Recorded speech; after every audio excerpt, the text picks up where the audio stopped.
listen only mode. Okay. Good evening. I don't know if this is working. Okay, good evening and welcome to our city budget meeting. First one this year as we start on our new biennial budget for the next 2 years. Glad everyone's with us. I see some people online, Mr. Rick, Mr. Couch. Thank you for joining us, and anybody who's here tonight in person. Looks like all council members are here and accounted for. Do we gonna do a okay. So with that, we're just gonna go ahead and start. We are from 6 to, we have it slotted for 6 to 9. As long as we can stay focused, we can do that. And I say that in kind of joking way, but at the same time, past couple of times we've kind of letting the night get away with us, and I want to make sure that 8 o'clock, 8:15, 8:30, that we're still trying to power through. It's not fair to those who had to wait that long, and we're having side conversations and everything, and so we just need to really stay focused. A lot of us have been here for a full work day, or we've been somewhere else for a full work day, and then now putting another bit of time here. So just a reminder for everybody to stay focused, and let's go through the gist of this as quickly as possible. Our second meeting will be November 2nd, on Monday, and to go over the rest of the budget on that night. So we will see how it goes. And so I'm going to let Scott or John. I got it. Scott, go ahead. All right. Thank you, Mr. Mayor. Appreciate it. So I want to do, as we get this budget session started, the first thing I want to do is talk, and I've got a number of things I want to touch base on, as sort of an overview as before we start doing the deep dive into the different various budget sections. But as the council knows, for a myriad of reasons, this has been a very challenging year for us. So number one, I want to apologize for how late in the season that we're having this meeting, because we like to have this meeting, and this is primarily for the new council members as well. We like to have this meeting a couple months earlier. Obviously, there was a lot of things that happened this year that were a real challenge. And the three I really want to mention are, when we began this year, we knew that we had two major challenges. One of them was going out for a new auditor. It was the first time in close to 10 years that we went out for an RFP and interviewed and then selected a new auditor. So we knew that was going to be a challenge anyway, because anytime you get a new auditor, there's a lot of work that they have to do to sort of catch up with things. But we went through that process and selected a really great auditor. The other big challenge that we had as we came into the year was trying to implement a new software program called OpenGov. And that's a program that from a budgetary standpoint, is designed to help simplify the budget process and create a little bit more transparency and make the budgeting document much easier to put together as well. So those are two big challenges coming into the year, and then COVID hit, and COVID had some major impacts, not just on all of our, specifically as we focus on this budget. One of them, obviously, with the brand new auditor, who now couldn't come in to do auditing work. They were having to do everything from home. That delayed us several months there. We were having to scan documents, do that kind of thing back and forth. But again, we got through the audit, and it just took us a little bit longer than usual. And you need those audit numbers as you're preparing the budget, as you're preparing the various projections as you're coming into a new year. And the other piece of that was on OpenGov. And so you're going to see tonight what I would call probably a partial implementation of OpenGov. With our initial plan of a training schedule and getting everyone set up to start entering their data, that was postponed several months as well. Like everything else seems to have been throughout this year. And this created some real challenge for us as well. So I say partial implementation because some of the functionality that we're ultimately going to be hoping for, where we enter the budget data and then any changes automatically trickle into the budget document, those are partially implemented. The other pieces that you're going to see tonight are sort of copy and paste images. So it's not the truly interactive piece that we're really sort of excited about, but you're going to see some of that as well. Kind of continuing on these introductory comments. As the council knows, as we went into 2020, we spent a lot of time dealing with COVID. That was obviously a big challenge for not just the city, but for businesses as well. We took a lot of precautions throughout 2020 due to the economic shutdown, But overall, the good news for Fountain is that our revenues continue to be fairly steady. And so there's really, I guess at the end of the day, there's a really good budget message. I think we're going to get into a budget that's a fairly positive budget for you. We did keep it very trim, and I'll talk about that in a minute. But through the CARES Act, we received funding from the county, as well as we received $2.4 million in CARES funding from the county, as well as $23,000 from a Department of Justice grant for the PD for PPE purposes. We were able to use approximately $1.3 million of the CARES Act funding to reimburse the general fund, and $580,000 of it to reimburse the ambulance fund for public safety first responder salaries. That was an eligible expense for those COVID dollars. This also allowed, for those that you remember, that there's typically been a transfer to the ambulance fund from the general fund. That was able to reduce that transfer in this current year by about $100,000. That's what we're projecting. Side note to that, with some things that Chief Maxon is working on implementing relative to our billing, relative to Medicaid, there's potential for us in 2021 to receive another $668,000 in new revenues tied to Medicaid. So that, we haven't included any of that in our budget. We want to make sure that proves out before we include that. But I just wanted to make sure that I mentioned that as a side note. So moving into the budget, what you're going to see before you is a very basic, particularly with the general fund, very basic budget. There's very little capital. We continue to maintain the programs that we're maintaining. There are two, and the capital that we do have is primarily IT related, a little bit for some streets vehicles, and that's really it. There's just not a lot, and we'll hit those as we go through this as well. With that, I also want to mention that as we went through that budget, we planned for, and I'm throwing this out there because this will be up for council discussion as well, if they want to do something, if you all want to do something different, but plan for an increase in the budget of 3% for employee salaries. And then also we have several different personnel needs that we tried to meet with this that were requested by the departments. We weren't able to meet all the personnel requests, but just on a high level, and we'll again talk about these as we get to the individual departments, we're including a part-time street maintenance worker because the streets, as you know, is something that's very understaffed and underfunded.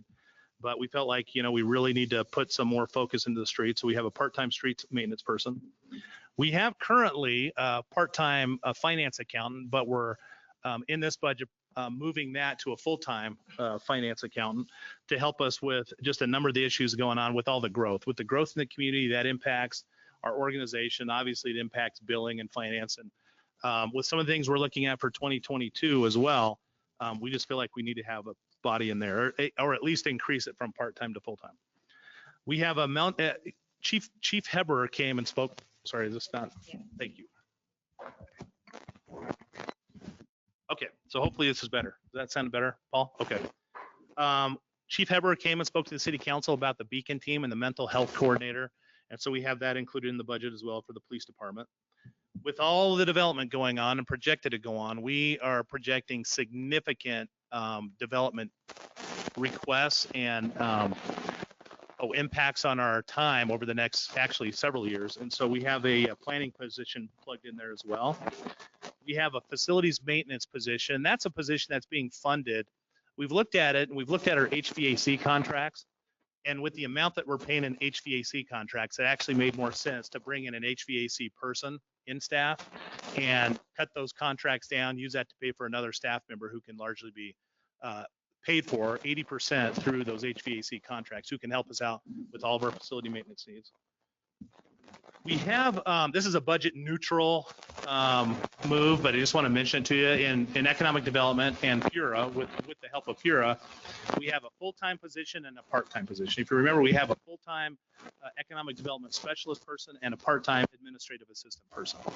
Well, what we're doing is we're promoting, or we're proposing that we flip that we switch that full-time economic development specialist, which is an unfilled position right now, part-time, and then use those funds to make the admin assistant full-time, because the role that admin assistant plays relative to economic development just is a lot of yeoman's work getting stuff done. And so, and Kimberly will touch base on that one. For 2022, we are proposing that we have an analyst that we will bring in-house to handle the intergovernmental support agreements. If you recall, the city council in the last budget supported funding for an IGZA analyst. We brought someone in very short term. That didn't work out, so we actually ended up going via contract, and that's worked out very well. However, now with the current IGZA that we have in place for pest control and the projects of urgent military priority that Fort Carson wants to do in this upcoming year, but well, it's either going to be in 2022 or maybe the latter end of 2021. We're really going to need someone to do a lot more contract management, and our contract person we have doesn't have the capability to do that. I shouldn't say that. It has the capability, doesn't have the time with their other work. And so we're proposing bringing someone in for that. That will be paid for through the IGZA revenues. And that's sort of a highlight of the personnel needs that we plugged in there. So let me then kind of wrap up by talking about, as we get through this, the projected fund balance. As we go into 2021, we have a projected fund balance. And for those that aren't aware, our projected fund balance, or our goal fund balance is 20% of our overall general fund expenditure. So we'd like to have a fund balance of 50%, which is really a 17% plus the 3% that is required under Tabor. So the overall is a 20%. We end up with a little over 20%, 20.24%, which equates to about 58,000 above our 20% goal. When finance reviews the 5-year projections, because there's always a question about how are things looking, as we project forward, they're projecting a positive, the revenues are coming in, and so things from that end up looking very well. Well, when you combine that 58,000 with some changes that we've made in the budget, we continue to modify to try to figure out different ways of to create savings, that cut costs, really even up until this meeting. So there's a few changes in this budget that we're proposing. Switching the vehicles that we were going to be doing for streets from a straight cash purchase to a lease. That nets us about 207,000. We have a 70,000 net savings by reducing some IT capital needs for next year. And then we have 100,000 in capital savings from not putting in some covered parking at the police department. That was something that they have proposed, but we're actually exploring another option that will get that same covered parking, but we'll do it through a performance contract that won't end up costing the city. It'll end up being cost neutral for the city. And so we're trying to get a little creative with the way that we approach that one. So that leaves essentially at the end of this discussion a projected fund balance. It basically sets aside about 435,000 additional for the council to apply towards priorities if there's some desires to do it. We've really tried to keep our budget focused on the bare bones, on the strategic priorities that the council's set aside.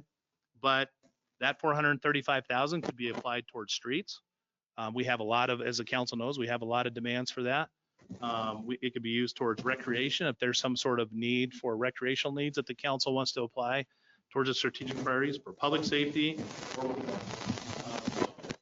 Just keep that in mind. That's a little bit of a pot of money. It's not a big pot of money, but it's certainly a one-time kind of piece that the council could look at to help further some of your strategic priorities. So with that, I'm going to leave it there. And at this point, we have on the agenda to sort of open it up for opening comments from the council if there's any thought as we kind of dig into the process. And obviously, for those who haven't been involved as well, this is really, we set this up as really just a free flowing,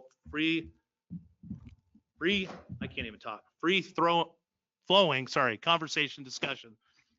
I don't know. What have I been drinking? What's it called?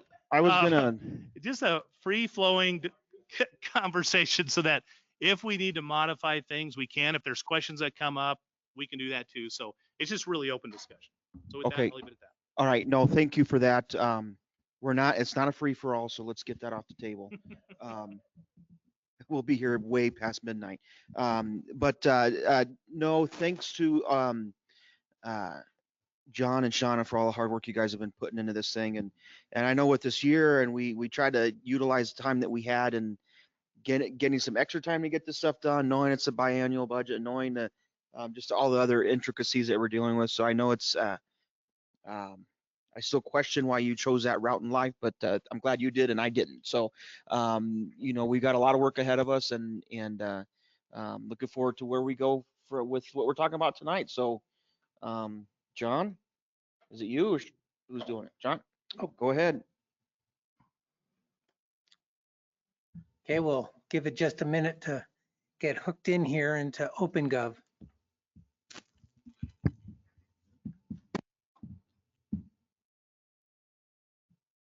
Okay, is my microphone on, Paul? Okay. This is John Lewis. For those listening in, I'm the finance director for the city of Fountain. And I want to start off with following up on a few things that Scott said. Council members, you probably thought I was an early trick or treater or something delivering these pages to you Friday evening. And you'll know that some of the numbers, as Scott had said, have actually changed. They've actually decreased. And the reason is we continued to work on different ways to save money. And some of the charts we're still working on filtering because this is going to be a digitized budget. So we have to pick the right filter of accounts in order to draw down those little charts. So eventually, where we're going next week is to grab all those little budgeted charts that you see in each department and make them tie more into the budget as opposed to pictures. So for example, in the admin budget, you might see $4.5 million in administration. You go, where did that come from? It's because the filter was set up to grab the insurance fund at the same time. So we're working out some of those glitches, but as we get into the charts this evening, you'll see the more accurate number. And once we digitize this budget, all of these pages will be up on our website, and people will be able to even go to the table of contents and let's say click on administration, it goes right to the administration page, and click on economic development, it'll go right to the economic development page. So it's going to be very user friendly and very transparent. So we're really excited about that. Before we get into the individual departments, I wanted to just go through briefly kind of an all funds overview to give an example of what we have going on, and then what's going on with general fund revenues and general fund expenses. So for the all funds revenue, you know, we have in, when we have our audit done, the auditors work with us on coming up and preparing with a statement of activities that shows all the revenues coming in, all the expenditures going out. We don't have that in a budget because it's more of a cash basis budgeting. But I wanted to put together something that shows kind of the financial status of the city. So these bar charts will kind of show you, and you notice in 2020 we had expenses that were far exceeding the revenues. And the reason is because we were spending down the bond proceeds for the joint utility building. It was $23 million that we received those proceeds in 2019, and most of the expenditures were carried over into this year. So when you go in to the website and you look at the all funds, you'll see that it looks like there is an excess of expenditures over revenue for this year because we had those monies to spend on those fixed assets. But in future years, for 21, for example, we have over 700,000 of excess revenue over expenditures, and for 2022, over 3 million of expenditures. So with that, I want to go to general fund revenues. As you know, general fund revenues. John, I just Yes. want to, just one clarification on the bond proceeds. It wasn't $23 million for your utility building. That was the overall bond. Well, the utility building was just a little over 10, I think. Right. So I just wanted to clarify that. Yeah, thank you. So when we do our revenue estimates, you know, some of them are fairly accurate. We get numbers directly for property taxes from the county assessor, but sales tax has really been a tough one to estimate due to the Wayfair decision and the fact that now we get sales tax from online retailers. And as Scott pointed out, it was a challenge going into March, realizing that we might be heavily impacted by COVID. In fact, as we've explained in other council meetings, due to the business mix, it's actually been stable for us. So when we look at total taxes, certainly 81% of the total general fund revenues are taxes. But how does that break down? So we've got general fund taxes by source. Well, sales tax is 66% of it. Property taxes down here is only 12%. We get franchise taxes, specific ownership taxes, and use taxes. The use taxes have really been variable over the past few years because of development and also because of the hail damage we had in 2018. So when we look at sales taxes, we have a 7.53% sales tax, except for up in the South Academy Highlands, where we get a little bit more, but some of those, quite a bit of those sales tax revenues go back to Fury to help pay for that development. That has been a very positive development for the city. The State Department of Revenue collects our sales taxes for us, and there's almost a 2-month lag between us getting it and not getting it. And I mentioned the Wayfair decision has really helped with the online sales. So you can see sales taxes here year on year. 2020 actual year to date, we still are missing 4 months of sales tax revenue that have not come in yet. And when it comes in, we project that the sales tax revenue will be closer to this number over here in 2021. It'll actually exceed our budget. When we look at use tax, I mentioned the use tax is fairly variable. It's 2% here in the city. It was pretty high in 2018 because of the hail damage. We think it's going to be going up more than what we forecast, but we forecast conservatively. And the reason being is all the development that will be going on with some of the planned developments in 21 and 22. Property tax, I mentioned it, comes from the El Paso County assessor, and the mill levy has not changed in over 25 years. It's 10.239. So the average house pays about $200 a year for property taxes. Franchise fees, it comes from various water and electric utilities. Most of it is the city-owned utilities. Licenses and permits is another part of our revenue. And then intergovernmental revenue, we get quite a bit from the Highway Users Tax Fund. In fact, projected to be next year $699,000. The total intergovernmental revenue is $1,148,000. And you know, we look to some growth there through the IGSAs that we have with Fort Carson, and I think Scott and John Trilch will talk a little bit more about that when we get to administration. Charges for services, you know, primarily impact and development fees, park and recreation, and the school resource officers. Fines and forfeitures come from court and traffic fines, and then we have some miscellaneous revenue and transfers. So with that, I want to go into the general fund expenditures real quickly. We have it by department, and the departments will be going through it. Yes.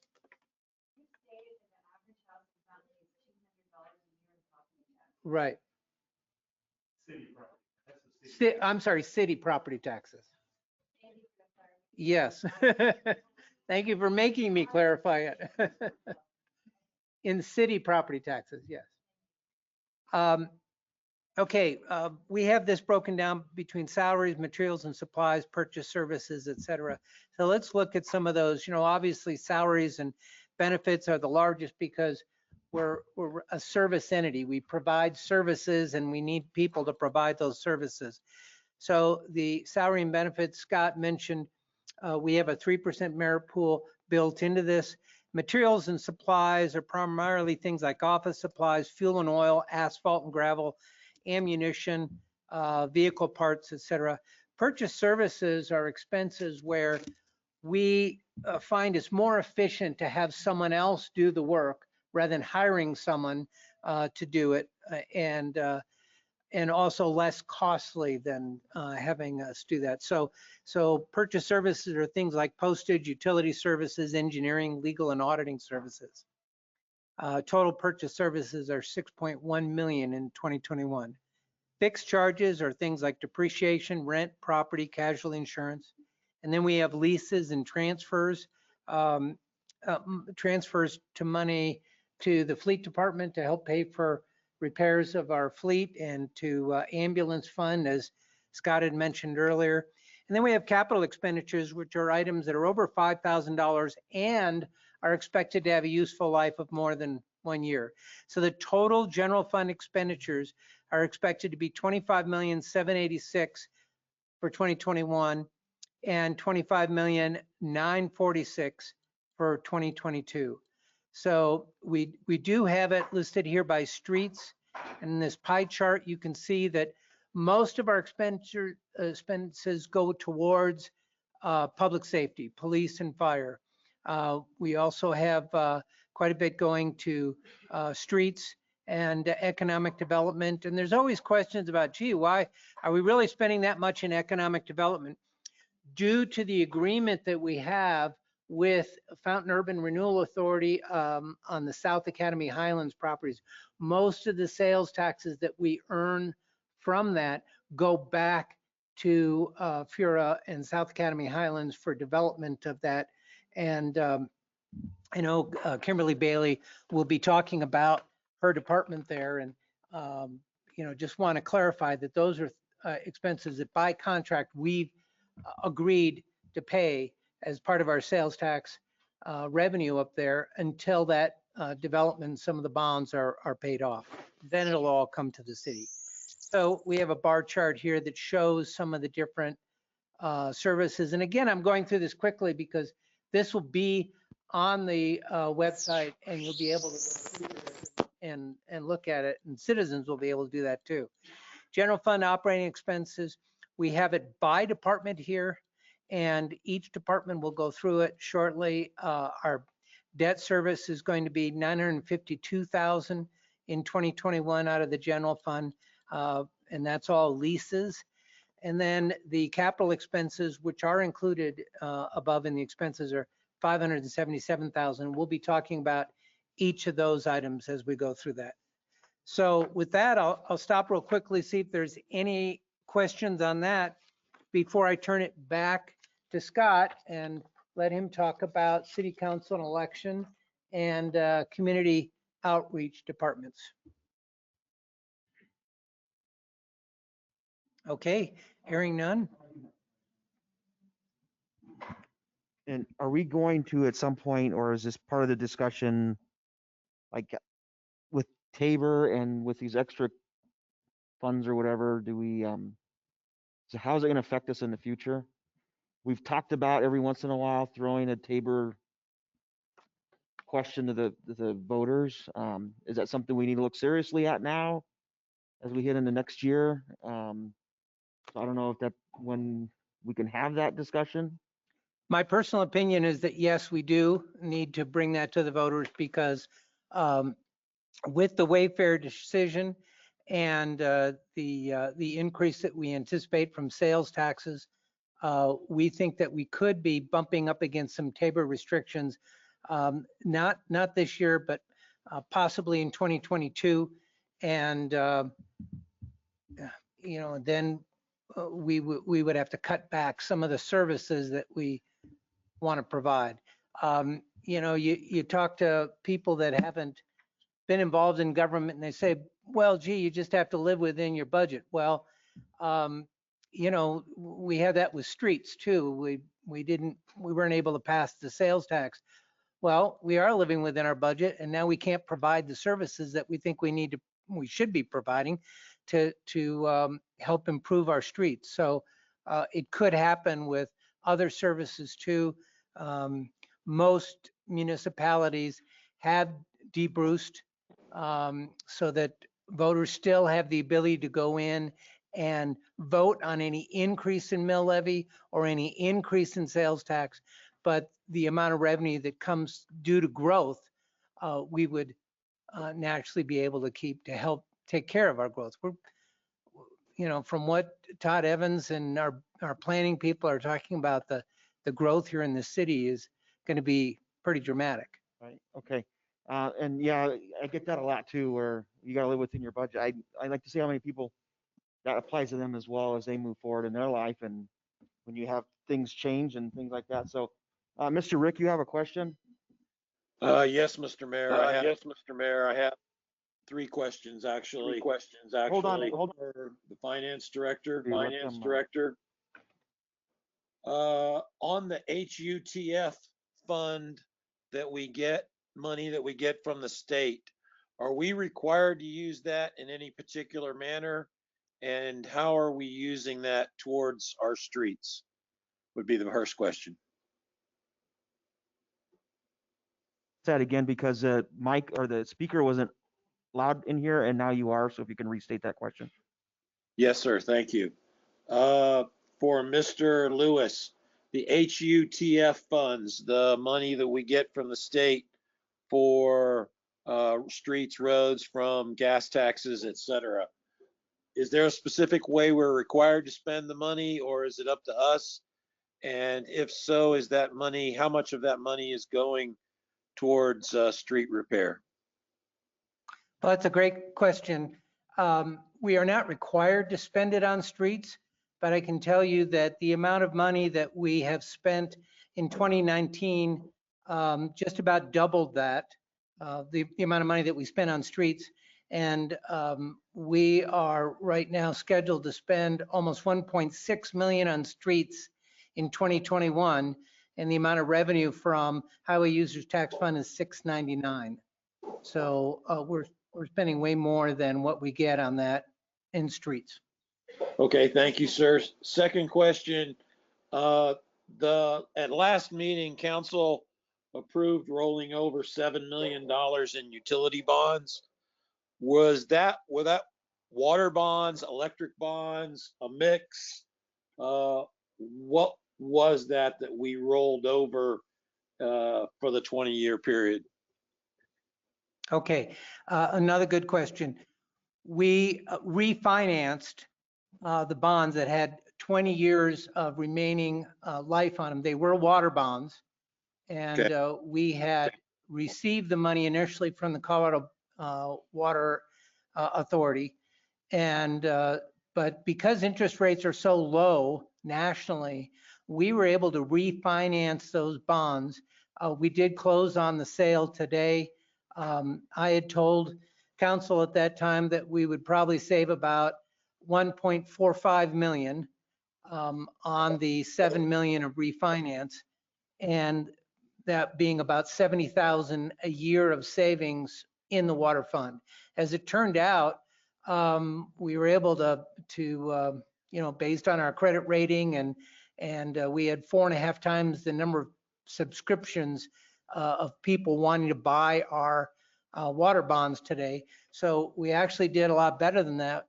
We ended up saving almost $80,000 a year for a total of $1.65 million by refinancing those bonds. We did not extend the life of the bonds. We just refinanced of them and saved a bunch of money. Thank you very much, sir. Finally, Mr. Mayor, with regards to Tabor and waiving that, trying to keep the money, I would support that if council chose to go in that direction. Thank you very much, sir. Thank you. Go ahead, Sharon. Go ahead. HUTF funds that are, money that comes from your gas tax that you pay are way, way down this year. I noticed personally when COVID first hit, I spent 2 months, 1 gallon of gas instead of two tankfuls a week. Tankful in 2 months. So that is something we have to consider, that those HUTF funds are going to be way down for this year and potentially next year. CDOT is scrambling to figure out projects and reprioritize things because millions of dollars that, is just not going to be there. That's a great point. When I first saw what came from the state of, well, here's what you're probably going to get next year, I went, oh, it's got to be incorrect. It's so much lower, but it isn't. That's right. The only projects that are being fully funded right now are projects that have grants with them. So. okay. Well, with that, I will turn it over to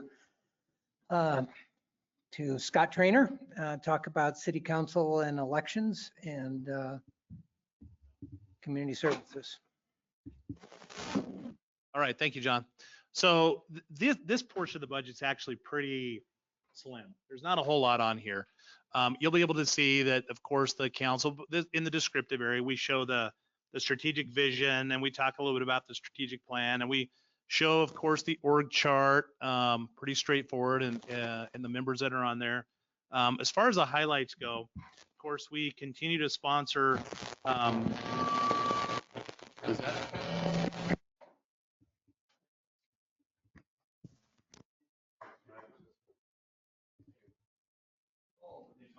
I just like the line that shows. All right, let's try this again. I'll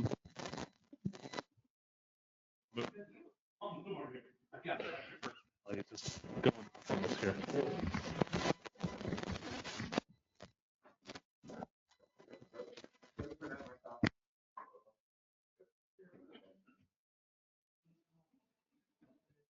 All right, Is that number 3 you're on so far? we're gonna try number 3. All right. We continue, of course, to support our various partner agencies. We participate in Fountain Community Services, but we also support the Fountain Valley Senior Center. The City Council, of course, authorized implementation of our business licensing software, and of course, we also had the election that we went through. We have the big focus for the council piece is just the ongoing commitment to the strategic priorities, and so that's really what we focus on in this area. You can see the budget. Are you gonna roll up the budget there, John? You can see where we have going 2019 to 2020 and forward 2021 flat right across the board there. Purchase services. What are the purchase services there, John? Do you recall? They'd be, yeah, I don't recall offhand. Shauna, do you recall? Oh, right. Right. And then we have conference costs and those sorts of things are all rolled up in that as well. We're going to continue in this next year. Of course, we have an election. We have potentially 4 positions. Not potentially, we have 4 positions. And and I also want to say that purchase services includes $25,000 to potentially the county for the election cost. Now, Sylvia can speak to the specifics, but the $25,000 is what sort of the worst case scenario is if there ends up being a recount. And so that's what we've budgeted in there. Hopefully we won't need that, but that happened the last time, and so there was some costs associated with that. Christmas. Any questions on that council piece? It's really Garrett Gray. it's really minimal, of course. Community outreach. Are you on community outreach? No, I didn't call it up, so I know it we'll have to come back to that. Okay, so I'm not doing community outreach. No, we will. We'll come back to it. I don't have the tab called up. I'll have to call it up later. Yeah. So let me skip over that one for a minute and go straight to administration. Under administration, and administration is sort of a catch-all for a whole number of different functions. It's got this. You gotta find it. Yep, sorry. I'll wait for you to find Do we that. have page numbers or anything? I should have gone through and put tabs on this, but I didn't. There it is. It's like that many pages from. And John has it pulled up on the screen as well.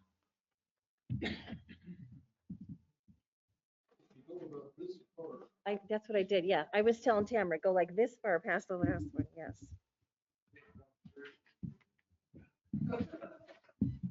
We're all kind of slow in the. John, can you scroll down to show the 2020 highlights? 1920. So administration is a catch-all for the city manager's office, finance, the city clerk's office, human resources. There's a number of things that roll under there. Communications, strategic military partnerships, et cetera.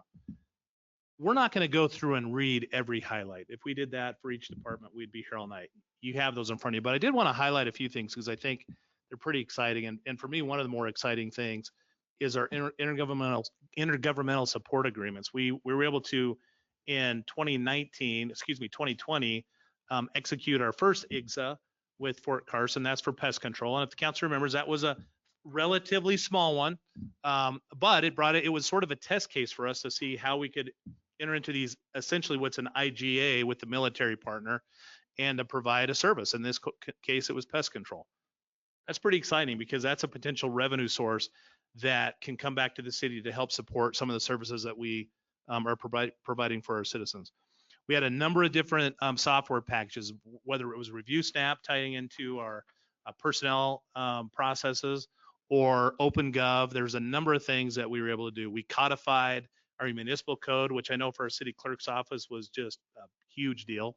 In fact, it's a huge deal for all of us because up until now, it's been really a challenge to try to go through this uncodified system. So just a big kudos to all the folks that have been really involved in all of those. Of course, we continue to support various different community events as well. So again, not going to necessarily read through all that, but you can see we've earned GFOA awards. There's just some really good things that have been achieved over this last year. Moving, and of course, dealing with COVID, that it's sort of like, I don't know if you consider it a highlight or a low light that we had to, but that group helped with the administration and kind of leading a lot of our responses relative to COVID. So that was, I would consider that a highlight, an unfortunate highlight that we had to deal with it, but that's what we're dealing with. Moving forward, we continue probably our biggest priority, not probably, our biggest priority is the council's biggest priority. And so that's the strategic priorities. That's something that is the driving force behind what the city council has told us they want to achieve. And so we're going to continue to press forward any way we can on continuing to implement our existing strategic plan, and then, as the council knows, preparing the next strategic plan. So that's going to be a big effort in this upcoming budget calendar season. We will finish implementing OpenGov and be able to fully implement that to the way we really want to. I've listed up there a number of community events we're going to continue to support and maybe even expand on some of them, et cetera. So just wanted to make sure I highlighted that briefly. But again, for us, the focus, and really for all the departments, the focus is really going to be on the strategic priorities. There really isn't a lot new in this budget. I specifically mentioned the addition of going from the part-time finance person to the full-time finance person, excuse me. That shows up in this budget. But the IGSA position does not show up until 2022. So in 2022, the theory behind that is we will have a new IGSA for those projects of urgent military priority. We used to call them the small projects because those are the projects that Fort Carson talked about needing some help with. They really are challenged with moving forward in an efficient way of achieving a lot of the small projects that they have. They changed that title to their projects of urgent military priority. So they're pump IGSAs. And that's going to be a major focus to do that to move forward with that next IGSA this year. John Trilch is currently working on that. In fact, it's been working on that and making a huge amount of progress with the garrison to the point that although as we've developed this budget, we've thought, well, probably the end of 2021, early 2022, we will be implementing that IGSA. And then we'll be coming back to the council for that IGSA person to help administer that, because that's going to be a huge task. There's a chance that actually could be moved up. And so the theory is if that comes in, let's say it comes in partway through 2021. We didn't want to budget for that because we just don't know. It's an unknown. But if we get partway through 2021 and it turns out that Fort Carson's ready to move forward with that IGSA and they're pushing it much faster than they did the initial pest control because they seem very energized by it, we're going to come back to the council at that point with that pump IGSA, as well as the associated revenues and then the associated body. So that will be reflected in here as well. And so I just wanted to share that with the council. Other than that, there really isn't a whole lot added in here. We throw in a few activity measures. These are some that we just look at as different ways we measure some of the work activity that happens in the administrative department. John, did you want me to pull up the community outreach now? Are you ready for that? I'm going to have to wait until I go back to the table of contents and call it up the way the system works here. Okay. So let's come back to that and go to municipal court. Okay, before we go to municipal court, are there any questions around administration? No capital, there's just not a lot there, but I wanted to share that with you. Okay, thank you. All right, let's talk municipal court. The past 2 years have been two pretty good years. Before that was a little turbulent. We added that new half position a couple years ago, and the court seems to have hit a good stride in the last 2 years with efficiency. The big highlights are we've basically spent the last 2 years getting ready for and implementing our new court software.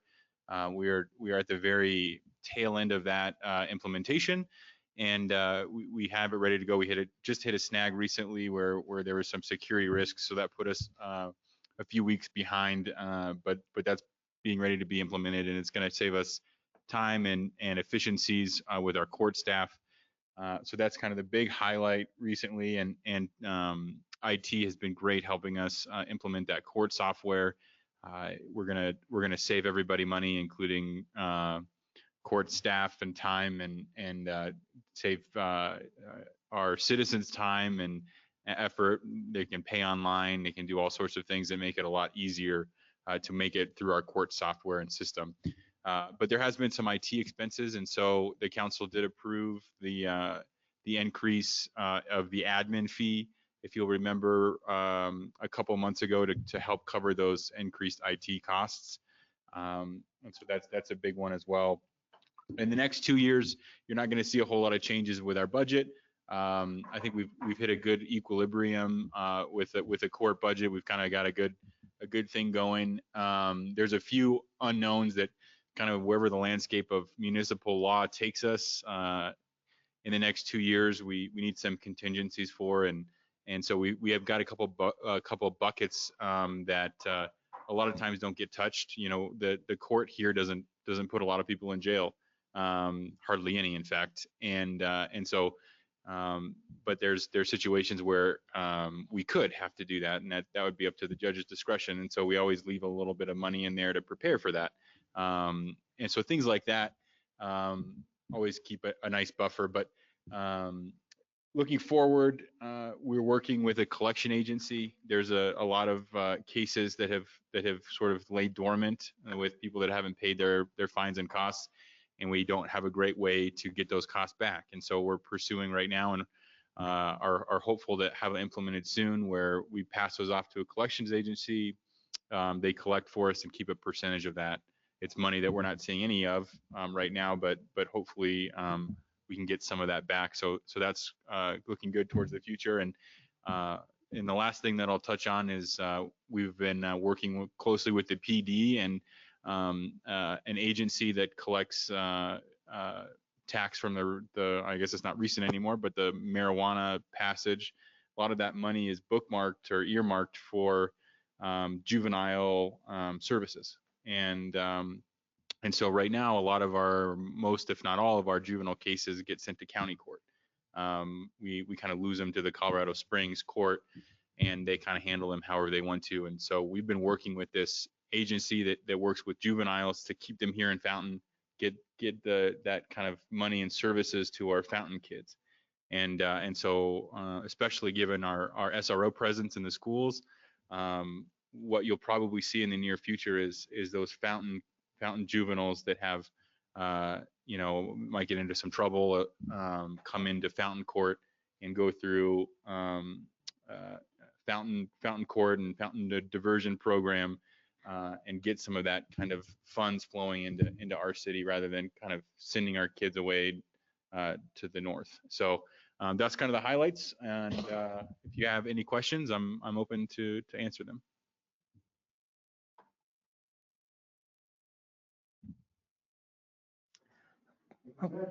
Okay, with Thank you, Troy. that, we'll put Kimberly Bailey on the hot seat now with economic development. While Kimberly and Troy are switching seats, I want to jump in because I forgot to mention something I wanted to mention this as we were starting off, because this flows through the entire budget. But when you get looking at the personnel related costs, you'll notice that every department has a slight increase there. That increase is going to be that 3% merit-based pool that we're creating. I talked to the council about that earlier. But the other piece of that is that with our increasing, well, let me back up a little bit. The city, for those who may not be aware, the city is a partially self-funded insurance program. So we have our own insurance fund that we fund to pay for medical costs of employees. Now we have a stop loss on that. We have sort of a catastrophic insurance backer on that, so that if those insurance costs got too high, there's a separate insurance that kicks in. But for the lower costs, we actually self-insure those. And so We this year are, because again of just ongoing increased medical costs, we are increasing employee premium costs by 3%. Well, so the employees are going to pay more for that insurance, that health insurance, but the city also pays more because we share in our overall insurance cost. And so you'll see some of that as well, because the city's portion of that will also increase. Now that fund, those dollars then go straight from the city into our insurance fund to help pay for those increasing costs. But I wanted to make sure I explained that as well. I forgot to explain that.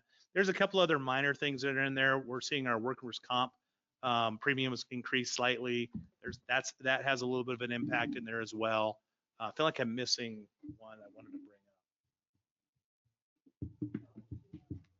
Oh, thank you. Yeah, with our insurance program, a qualifying health event for someone to change insurance plans are things like pregnancy, right? And so if you have someone who had a baby and now they're switching to a family plan, that's going to be an increased cost. We had a number of those this year.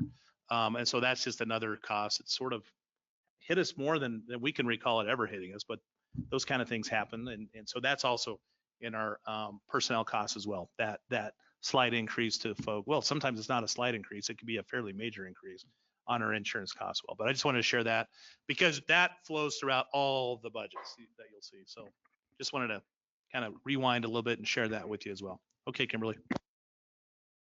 Thanks, Scott. Evening all who's in attendance tonight. Our pleasure to be in front of you regarding economic development's forecasting for the next 2 years. Before I start on that, I really just want to say a huge thank you, appreciation to this elected official group. There's been several initiatives that you've supported, backed in regards to economic development, and it's really made a difference in regards to the forecasting vision on behalf of the community. So, some of those is the zoning ordinance under planning, the broadband stewardess through the IT division, handling the Old Town Aesthetics Design program, the infill project program for tax sharing agreements, and then a huge accolade under the urban renewal effort. So I really just want to start off with a huge thank you. From there, we're going to set the precedence of kind of what were our wins in the last 2 years. And I would say there's been a lot of robust legislative and agency correlation happening within economic development across the region, across the state, even including just Southern Colorado nexus of things. So that's been a huge initiative under our rail park, Fort Carson Resiliency, the EPA Groundsfields Coalition Grant. That was a first for our region. And actually it's one of the very limited the state has even procured as a community municipality local level. So that's been a lot of efforts. And as we all know, transportation and transit is a huge initiative with CDOT, El Paso County efforts. So just a lot of working the nexus in those channels. The Old Town District and town revitalization efforts for this epicenter has made tremendous headwinds in the last couple of years. So I'd say Peaks and Pines literally celebrated their first anniversary in August. So a year from August was the first capital investment in this Old Town corridor in 25 years. That's a pretty significant statement in regards to this community core. Also, our placemaking initiative, which you're being serenaded tonight through a little bit, has been a huge focus effort for us for the Ohio Avenue, but in addition to whatever kind of subplants along Ohio Avenue from a planning perspective, will ripple through the district and make some harmony nodes appear. And that's something we're desperately needing in this corridor. And then lastly is our inaugural Arts Month, which is this week of a recognition, and we got funding directly from the Foundational Arts Cultural Office, and that was a first win also. So there's been a lot of attention and movement in regards to this Old Town District nexus. South Academy Highlands, we completed Venatucci Road, and that was a heavy lift in the last 2 years, and that is just not economic development, that's streets, it's public works, it's urban renewal. So there's been a lot of heavy lifting in that nexus. The bond debt was mentioned briefly earlier by John. I will say phase 1, which is strictly the bond debt of that obligation, is 97% built out. So we have a very limited pad site left. That moves into phase 2 development, and phase 2 is 100% city revenues. So the more we can gain support for fulfilling phase one, everything kind of spills back after phase two. And that would definitely help our revenues, or maybe cause us a quandary with Tabor. We'll see how that happens. But just wanted to give you a little backstory on that. And lastly, I think we procured about $4.8 million in leverage funding, specifically through economic development, to help partner on moving projects forward. You know, the city doesn't have enough in its coffers. No city has enough money in its coffers, and you need to leverage and maximize those partnering dollars to help move those projects forward. And so that was a huge effort as well. Lastly, I'll end on Tabor regarding the last 2 years. Anything under economic development is exempt from Tabor. So I just want to make sure that that is clearly noted in procuring matching dollars, moving forward tax sharing agreements. Those are exemptions under those Tabor policies. So going forward, we are a very nimble department. It's myself and one part-timer. And as Scott had mentioned, we are kind of flipping some of the roles within economic development. We did have a full-time position that has been vacated.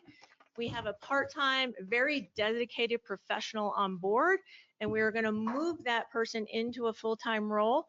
That role is actually half funded already by urban renewal. So we're gaining a savings by moving full-time.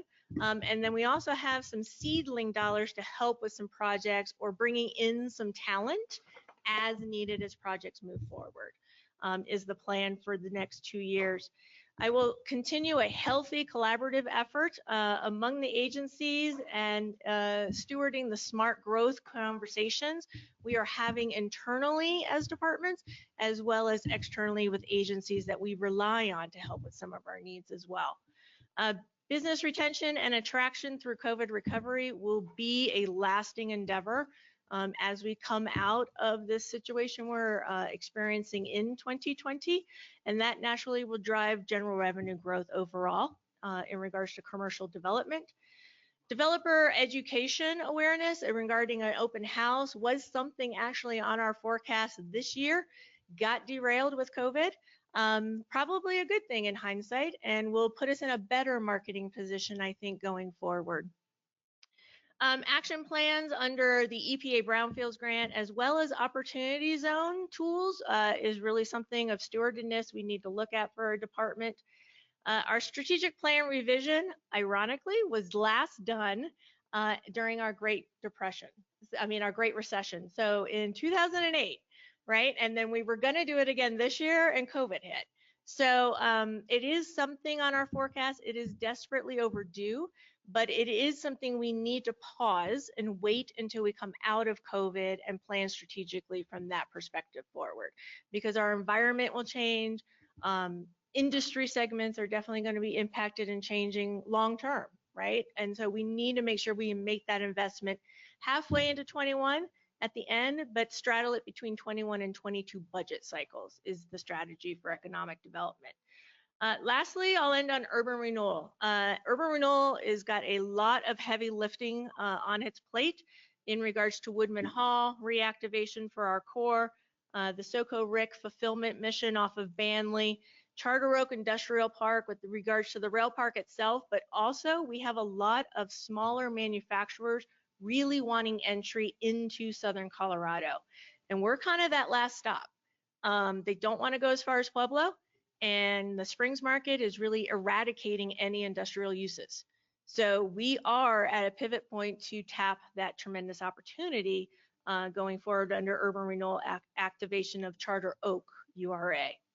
And then lastly, I'll talk regarding the town center, which is literally where we're sitting tonight in the epicenter zone. The PED corridor and passive space is a huge extract out of our placemaking initiative funded by the state this year. And there will be several action plans that spur off of that movement into the next 2-year cycles. So I think that's my quick 101. I'll be glad to address any questions you may have.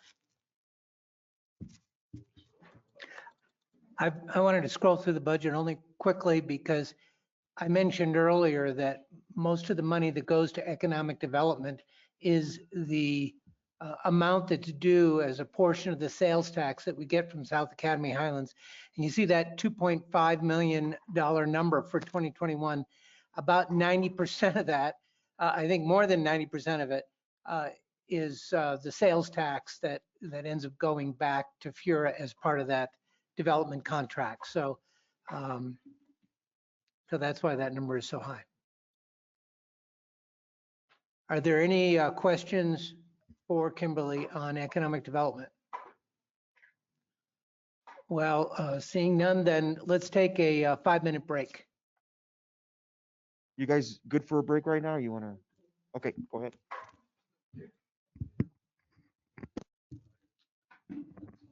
All right, welcome back. You want to do yours first or? Okay. Community outreach. So we're going to be going over to OEM and neighborhood services, but we wanted to go back real quick to community outreach. We were able to pull that up. And that's a really small piece of the budget. That actually, this area used to be housed, it's within the council budget, but then we pulled it out. This has some money that the city provides to support Fountain Community Services through a payment to Peak Vista of about $52,000 a year. And then it has a couple $1,000s set aside for promotions. So those are dollars, again, that used to be under the city council, but we pulled them out. So it's his own little community outreach kind of thing. So just wanted to share. Zero. We don't budget any.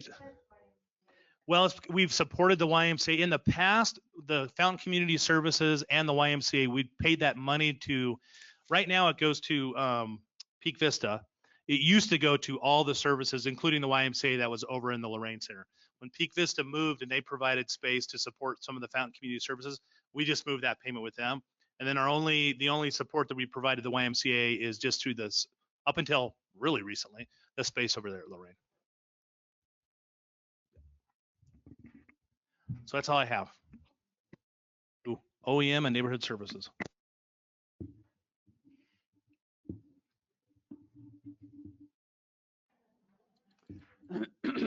Well, while I have a moment, I wanted to bring up the COVID. Because from the get-go, I worked with city, I worked with county, I worked with the health department. And this city outranks everybody. We were so far ahead of the game. We did a great job. And Scott having his tears, I mean, we couldn't have done any better. So I'm really proud of all IT and everything they did. So I just want to thank everybody for making this nasty COVID successful. So I think we did an awesome job. Okay, with that, it's just me and Bob Rick is part-time for the radios. And my highlights, there were a few, and I apologize for that. And that's due to the COVID. Not a lot of OEM stuff went on. As a group, we were all doing our thing from the fire department, from my house, and just different things like that. However, the SURSA audits were fabulous. They have been fabulous for the last couple of years. And we did get all the radios purchased last year and this year, so we're caught up. But just know in a couple of years, we'll be coming back to council because then we start rotating the old radios out. So we'd like to get on a 5-year plan, so we're not asking for thousands of dollars. Everybody's asking for thousands of dollars to replace radios. We're going to try to do a 5-year plan and rotate them out. That's our plan. And pretty much, we're going to try to do ongoing OEM training when the COVID lets up. Develop books for the EOC, procurements for the city, and ensure all required, every full-time employee needs to have 1 in 700 ICS courses completed, unless you're a supervisor, and then you require more. You require 1, 2, 3, 4, 7, and 8. So we're all working on that. And we'll continue those safety drills. Tornado drills, we all go into the basement and huddle together. Well, we can't do that right now. So, but we'll get there. And that's my goals for 2020, 21 goals were, and that's ones for the future as well. My budget hasn't changed much. On the drills, do tornadoes know that we're just postponing them all because of COVID and then we'll get back to it? Well, I hope, I did send a message. I don't know if they got it. Oh, okay. Okay. So, but you know, we do the yearly fire drills or tornado drills. I'm just not getting everybody in the basement huddling together. Just, Yeah. yeah. Makes sense. Yeah, one at a time. All right, get down there. How long is it going to take you? You're on the clock.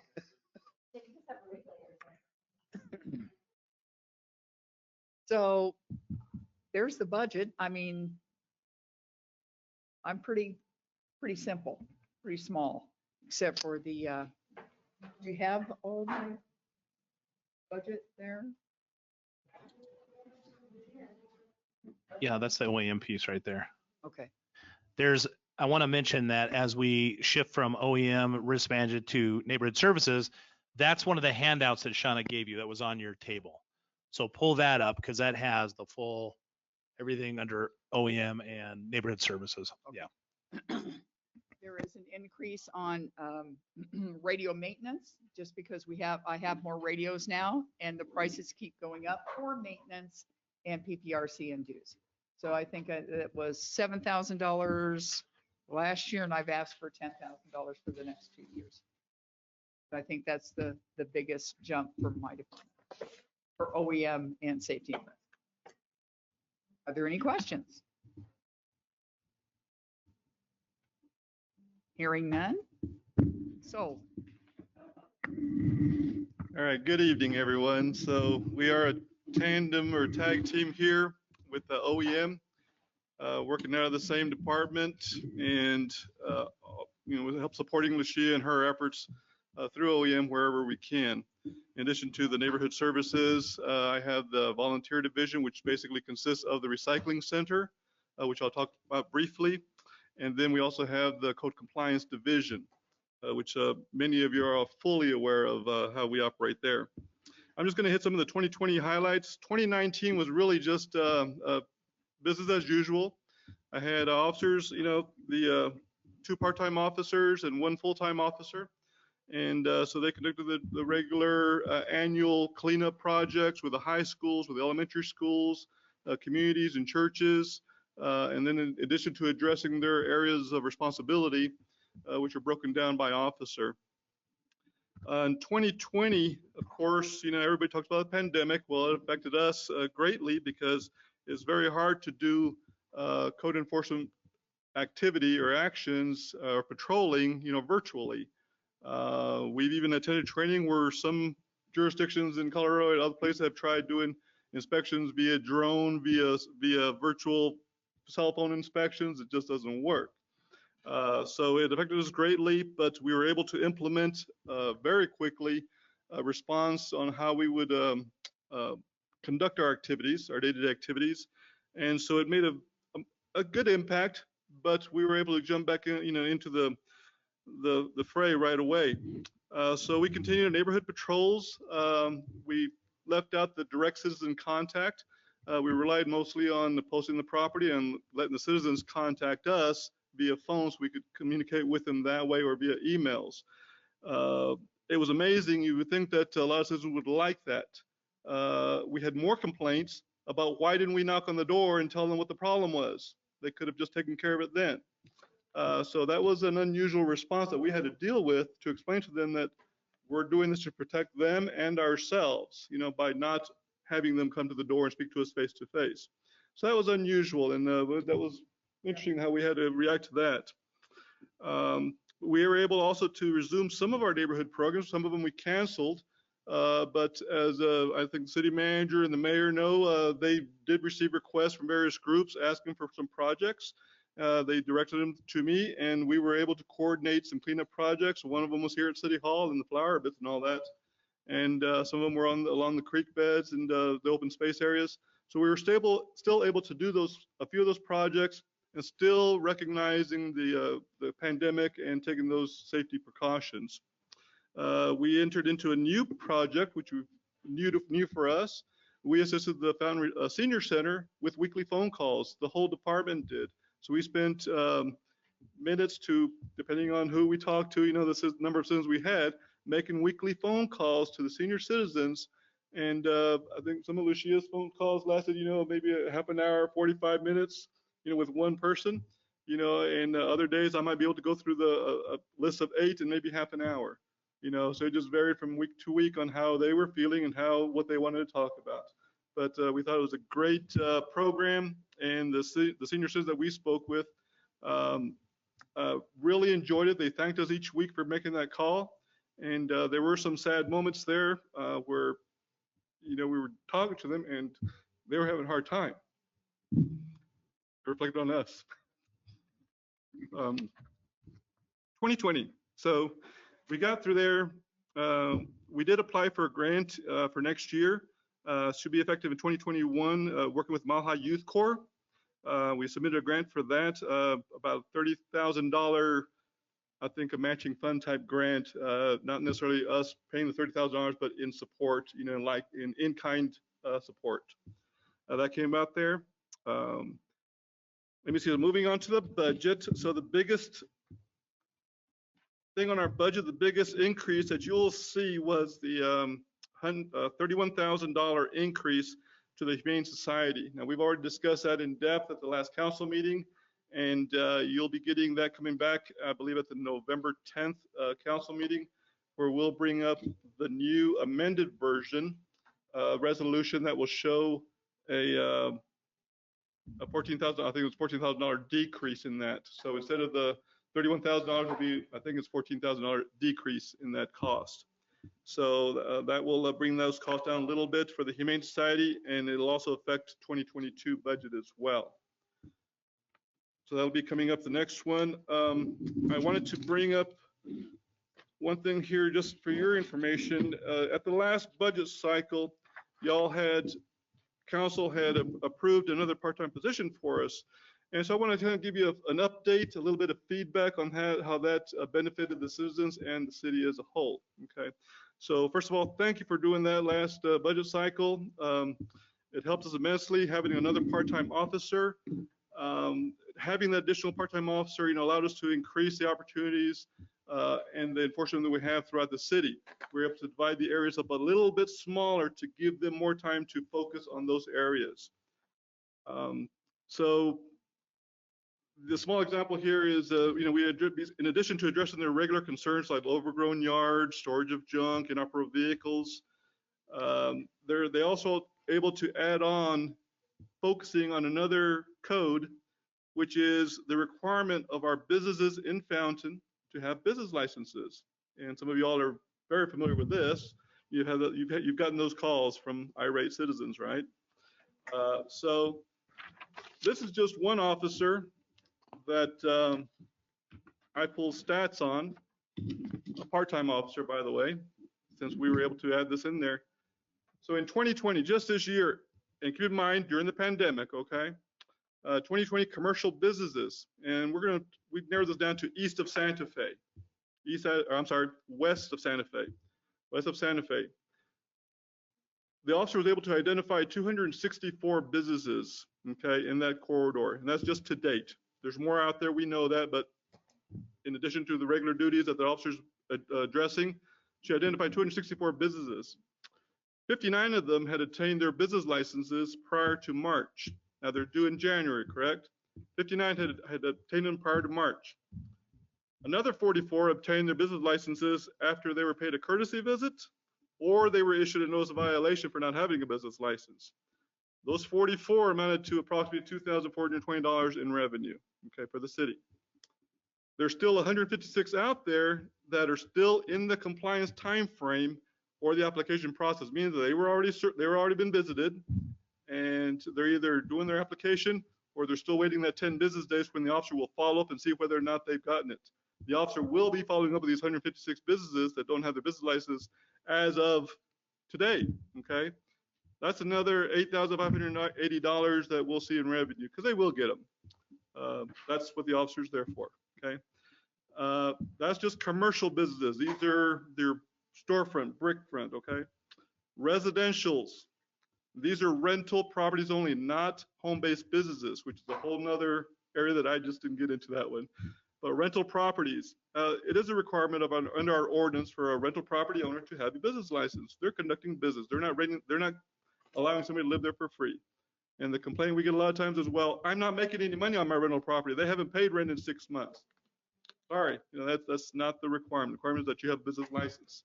How you conduct your business is on you, okay? There have been 157 identified to date. Again, this is just west of Santa Fe. 0 had obtained their business license prior to March. 76 obtained their business license after the officer made a courtesy visit, okay, or sent them a notice of violation. That resulted in a $4,180 revenue for the city. Doesn't go into our account. 58 are still in the compliance time frame, okay, or the application process. They're going through that right now, and that will result in another $3,190 in revenue. So, this is just one very small part. Code enforcement is not a revenue producing department, okay, but there are things in our ordinance that we apply fairly to everybody, and this is one very small part that, because that additional officer that y'all approved the last cycle allowed us to expand our focus on what we're addressing out there. And as part of the regular overgrown weeds and junk vehicles and all that, we say, oh, by the way, what about all these businesses that are out there? Let's go and just pay them a visit, during the regular course of business. So that was just a tidbit of information. Thank you again for that. And any questions? We'll be finding out. No questions? Thank you. Okay, and with that, we'll ask our city clerk to talk about recreation and parks. And Scott, you don't mind if I sit back here, do you, council? Which one do you want to start with first, recreation or parks? You can stand in the middle there. All right. Thank you guys for your time this evening. I'll briefly go over parks and some of our 19 and 20 highlights. I'm just going to touch on a few of them, some of our more prideful accomplishments that we've had.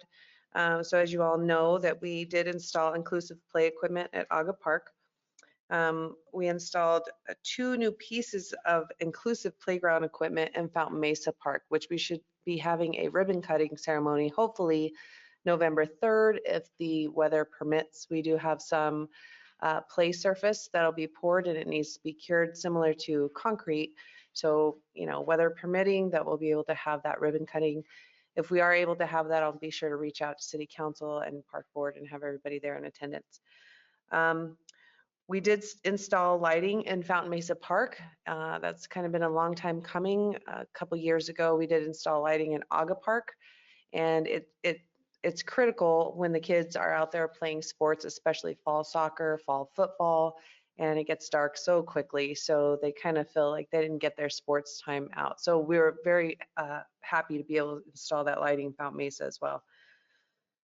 According to our strategic plan, we're working in conjunction with the Utility Conservation Department. And this year they were able to help us do an upgrade to the dog park. So that kind of took a little while, and the seed wouldn't take, and the wind took the seed. And so it kind of looked like we didn't put any seed down, but we really did, and had to do it a couple more times. So that's why we kind of had it blocked off for a while. Our conservation department also helped us conduct an irrigation audit in several of our parks. This was critical because, as you know, as old as our parks are, our irrigation is just as old. So we wanted to conduct an audit on our irrigation to see how we could be saving money, whether it be with new sprinkler heads or just new lines in general. So after that audit, and I'll touch on that in the budget for some of that money that I'm asking for. Our 2021 goals, of course, they're similar to the way they've always been. I do want to install new lighting at the volleyball courts in Metcalf Park. We have a lot of interested residents here wanting to play outdoor volleyball in the evenings, especially in the summer, and it gets really nice, and they're just not able to. So we're going to install some lighting over there near that volleyball court that we constructed a couple years ago. We are looking at constructing a new park maintenance facility. I will have to come back to city council on that when that comes to fruition or before it comes to fruition. So as I go into the budget a little bit tonight, you'll see that some of my increased costs are because they will no longer be cost sharing there at Lorraine. We currently cost share our utilities with the water and street department since we share the building. But since we're all going to kind of be going our separate ways, we need to ensure that we have our utilities covered in a separate building. So you'll see some of that in my budget tonight. And let's see, one of the big things that we do want to get started on in 21 is we want to start renovating the parking area that's along Ohio Road for Metcalf Park. As you know, anytime we do any park upgrades, specifically ADA compliant upgrades, we have to consider the surrounding area. So we have to consider any asphalt or concrete that needs to be installed prior to installing that play equipment so that those that need to be able to get to that equipment can get to that equipment. So our first phase will be actually increasing the parking area along Ohio into, so it would actually where it's at now, it would go to the west and extend out. We have to take down a tree, I know, but it's going to be worth it in the long run to be able to expand that parking area and create the ADA parking spaces that we need to and then hopefully be able to install that play equipment in 22. So you can see in my budget, are you there, John? Oh.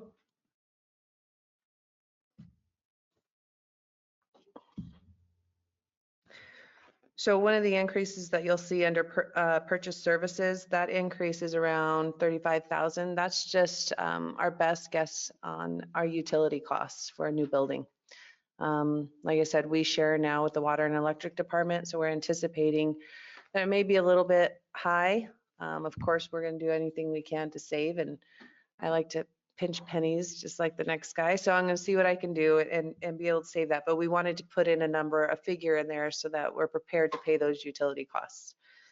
The next big one is actually under a capital outlay for the Parks Department, and that is just what I spoke about when it came to the ADA asphalt expansion of the parking area and then the play equipment for Metcalf Park.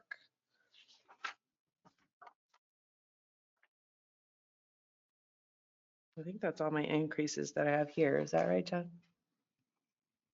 Yes. Okay. I did build in, actually under my park maintenance, and I didn't see that on here.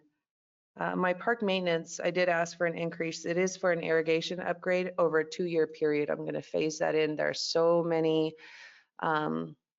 sprinkler heads and so many sections that need to be done that I will do some more cost sharing with Katie in the conservation department to be able to upgrade that irrigation system in all of my parks and hopefully have a huge water savings. As it stands right now, if we have a break in the irrigation system and it's after the backflow, we have no idea.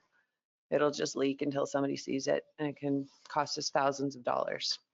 So this is imperative that we kind of bring that up to speed because we want to save money just as much as the next guy. These are taxpayers' dollars that we want to be good stewards. I do want to look into possibly beginning the process to start a new park and trail master plan. The last plan that we did was in 2015. Park and trail master plan, as you know, and planning can tell you the growth that the city's getting ready to experience. It's going to be critical that we include those areas east, especially into our trail system. I've been working quite a bit with our new developers and the establishment of their parks in those new developments. And some of the amenities in those parks that we're fortunate to have will be for the entire community and not just for that development. So it's critical that we ask for certain things within those developed areas for the entire community. There are a couple little small things that I wanted to mention to you. We did want to set up a donation line item.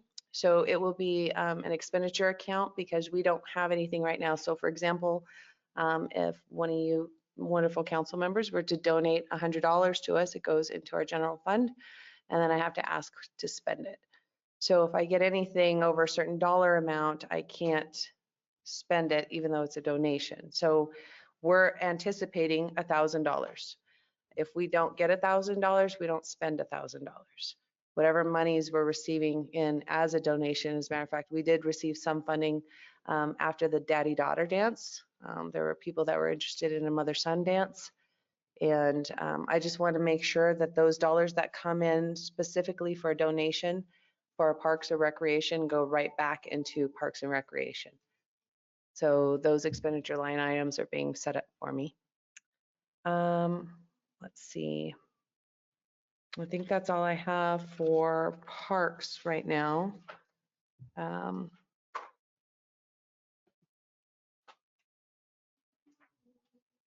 Yep, I think that's it. Do you guys have any questions for me on the park side of things?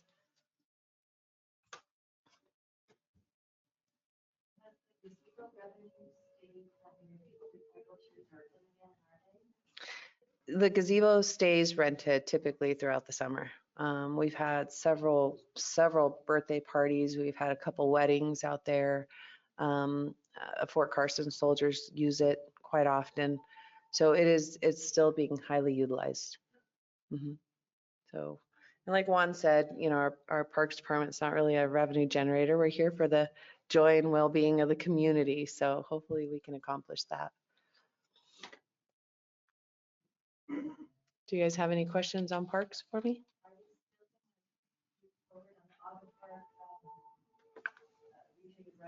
Yes. Yes, actually, I had to go to finance and ask for another carryover. When we put it out initially for an RFP, we didn't get too many contractors available during COVID to get started on that project. So we revamped that RFP, and it's my understanding that the contractors that do smaller work, which is what we're asking for, are more readily available now than they were back then. So here's hoping. I'll cross my fingers and we'll give it a try again. Yes, they'll be heated. There will not be a shower. Initially, I contemplated having kind of a bathhouse there, but there will not be a shower. Unfortunately, we found and other communities have found that it kind of draws more of the homeless population to that park to stay there and kind of hang out there year round. So.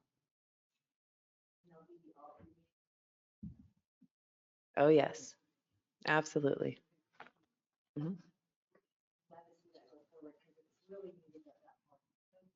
It is.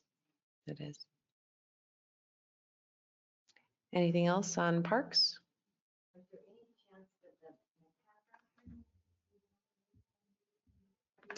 We actually do have Metcalf restroom, the stalls in Metcalf to be replaced, but not the whole restroom, not the one on the, I guess you could say it was the north side of the park, not the one that's part of the concession building. I don't have that yet slated in the budget.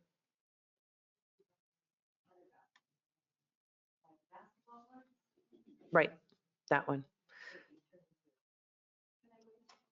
Yeah, well, yeah, we're going to get new stalls in there, but we're not going to be able to replace the building. Just, oh.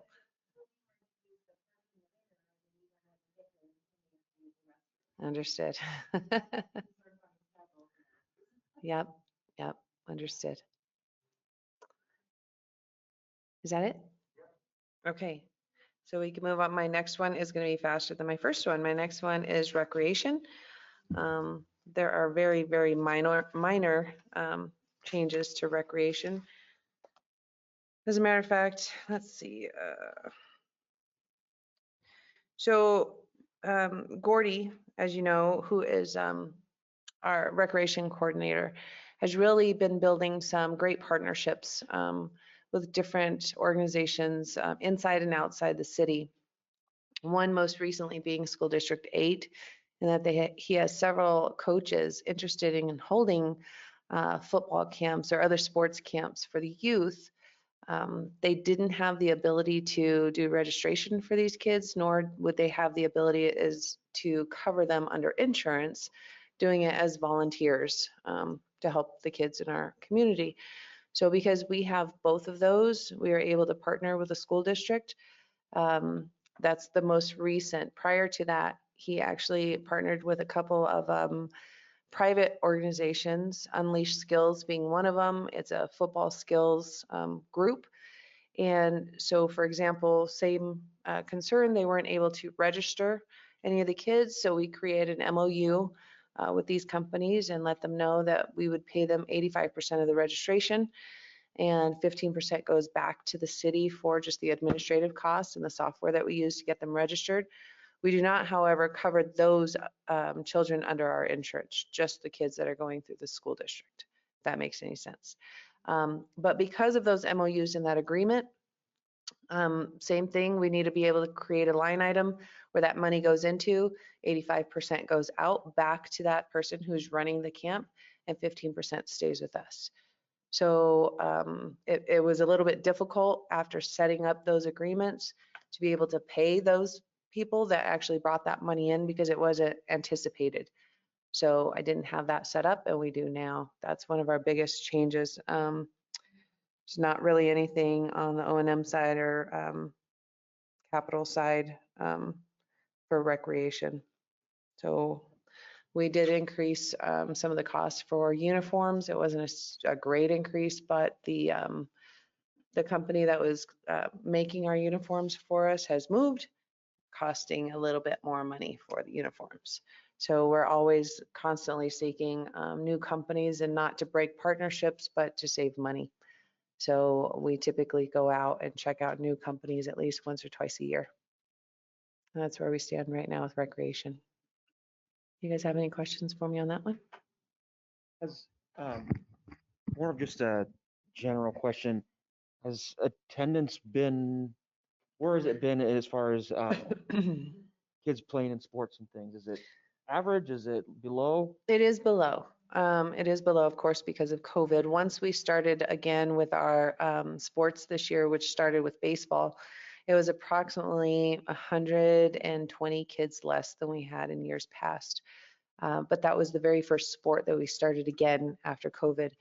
One of the other reasons our numbers are down is because you know that we have to rely on the school district for inside facilities. And because we couldn't use the inside facilities at all, we weren't able to offer all of the sports that we had in the past. But our soccer, our adult leagues, I mean, they're slightly under. I actually anticipated a lot less numbers than what we actually are having. So. I was just curious. I knew with just the COVID stuff, and I get it with the school districts and their gyms and things, and they got to keep them as clean as possible just for the students. I get it. So hopefully we get back to that. We actually, with our fall flag football, we have approximately 50 or so more registrants than we had last year. Cool. Yeah, so we're excited about that. Awesome. Yep. And that's all I have for recreation. Do you guys have any questions for me on that?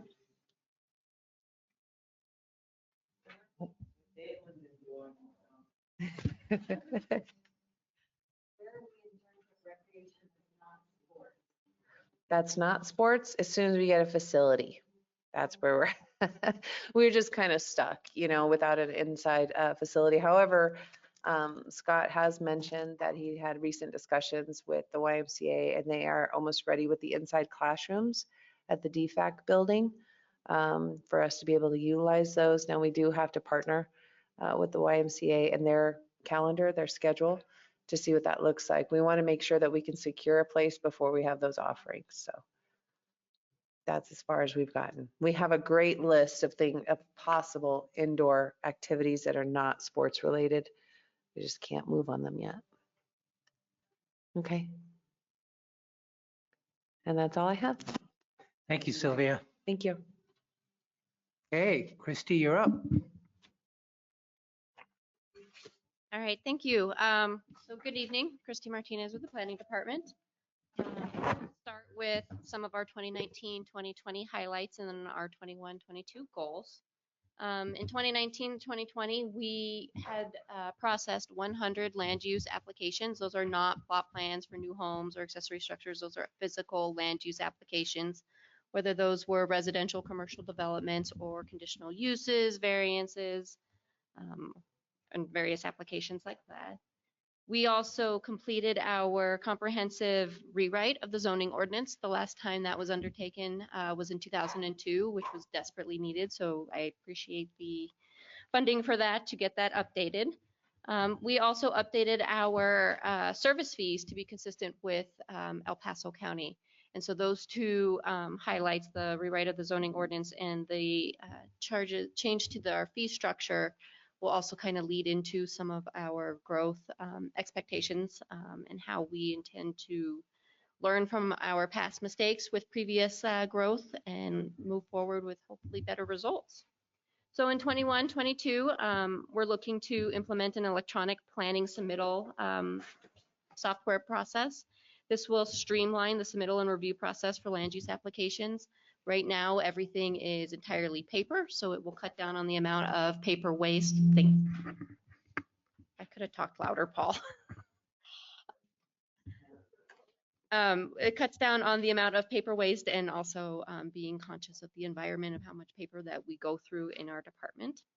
We're also looking to update the city's annexation plan in-house, so that will be entirely funded by staff resources currently, and that's going to be coordinated with the water department's update to their water master plan. Because as the city's annexation plan will anticipate growth patterns, that will also impact the water department's ability for infrastructure and meters. So we're trying to do that concurrently with each other. In 2022, we're also going to be seeking funding to update the city's comprehensive development plan. That was last updated in 2005, and as Sylvia alluded to, these plans can change very quickly and become outdated if they're not consistently updated. So I'll move on to the 21 proposed budget. It does remain relatively flat with the exclusion of one personnel request, which I'll get into here shortly. The proposed increases were to dues, travel, and training for a total increase of $2,500. And that's really just to keep up with the fees that are increasing for our association dues, and then to update our training portfolios for our 2 new staff members who may not have as much training and experience in the planning and zoning department as we would like. So as many individuals prior to me has alluded to, we are anticipating a huge growth spurt here in the next coming years. So as many of you may remember, we had a large growth, experienced a lot of growth in the early 2000s, which had resulted in a lot of lessons learned that the city identified what worked and how we want to address future growth. Just for some perspective, between 2000 and 2010, our population increased from 15,000 to 25,000. And our current population is just under 31,000. So looking at those growth patterns, every 10 years, we are growing in population by 10,000 individuals. If that's going to continue, that's going to put a lot of stress and burden on our existing infrastructure that the city has. So what were those lessons that we learned through our initial growth? Was that we needed to have a clear and direct regulations to address growth, how to address the need to address the long-term traffic needs and impacts, to identify the city of infrastructure needs upfront, not just on the back end after development has occurred and go, uh-oh, what do we do? Where will we put new fire stations, police stations, substations? And I think the most important is that development needs to pay the way. Previously, a lot of those services were put onto the city's burden to figure out how to fund those, whether that was for public safety, for parks, for street improvements. So those are some things that we've identified that moving forward are going to attempt to correct. So what did those lessons result from? Part of it was the update to the zoning ordinance that was so outdated and antiquated, it became difficult for not only staff, but the development community to understand it and to impose it. So with the update to the zoning ordinance, that made it a little bit more streamlined and clear in how growth and development should occur. We updated the fees to be consistent with El Paso County. It costs just as much to process any type of land use application in Fountain as it does El Paso County or Colorado Springs. It still requires planners, it still requires engineers to review it, and that doesn't change whether you're on the southern side of the county or the northern side of the county. We've also recently contracted with Wilson & Company to update the city's traffic master plan, which will hopefully result in some traffic impact fees that are also similar to El Paso County. So that will impact and assist the streets department in ongoing street maintenance. And then in 2012, we also adopted a public safety master plan, which outlined the future public safety needs of the city, and then a funding source for those infrastructure and those facilities in the future, which are planned to be through development impact fees. So what are those next steps? Well, we have to address the staffing needs. Right now, the planning department has 3 members. It's myself, a planner 1, and a tech. So between the planning tech and the planner 1, they've both been here for 2 years or less. So a lot of the experience and knowledge for some of those larger developments falls on my shoulders in order to review those and make sure that those are compliant with all the federal, state, and local regulations. Currently, we're reviewing 55 active applications. That number has remained fairly consistent over the past several years. It goes up and down depending on the season. In winter, it's a little bit lower than if it's in the spring or summer. And a lot of those are major projects, which again fall onto me.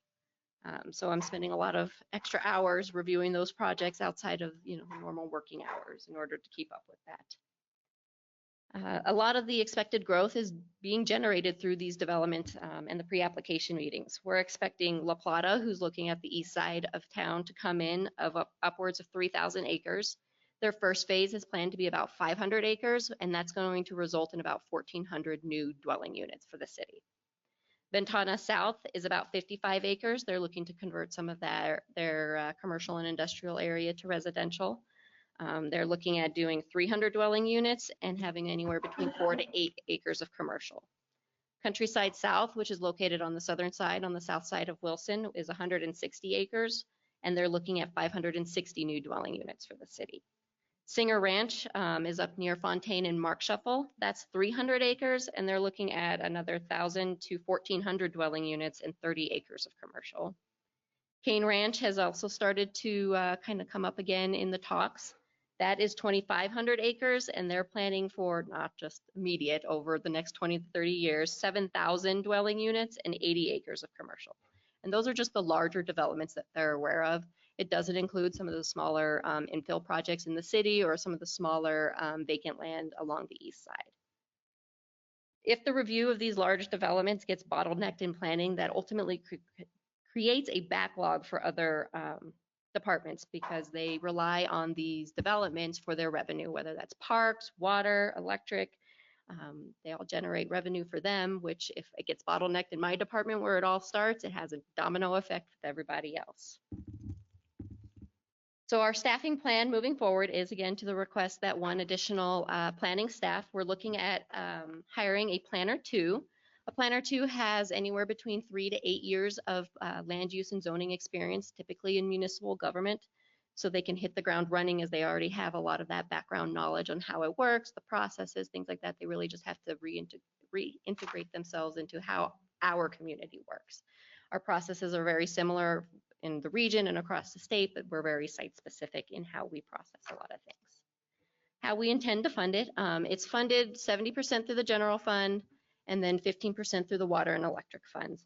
However, with the adoption of the new fee schedule in February, which are matching the county fees, that position is going to be almost solely funded through those application fees, essentially creating a cost neutral impact to the general fund. With the anticipated new wave of development, the developers and the development will be paying their way and minimizing the impact to the city and the funding and to fund those impacts that are created by it. Lessons learned is we can't rely on the city to fund all those. Development needs to continue to pay their way. We can't expect our residents, existing residents, to pay for the infrastructure costs of new development that's coming in. So that's how we are intending to fund the requested position.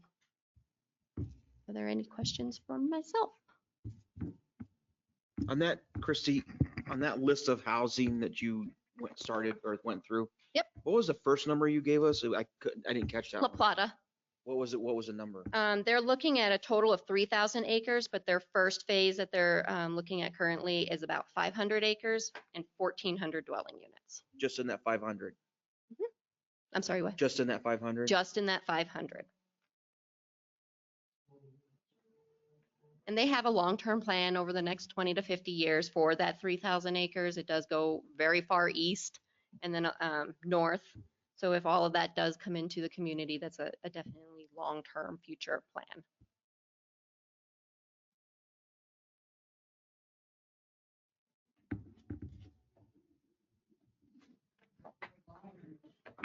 People are buying, yes. El Paso County updated their water master plan and identified water in Colorado Springs and Fountain. So here it comes.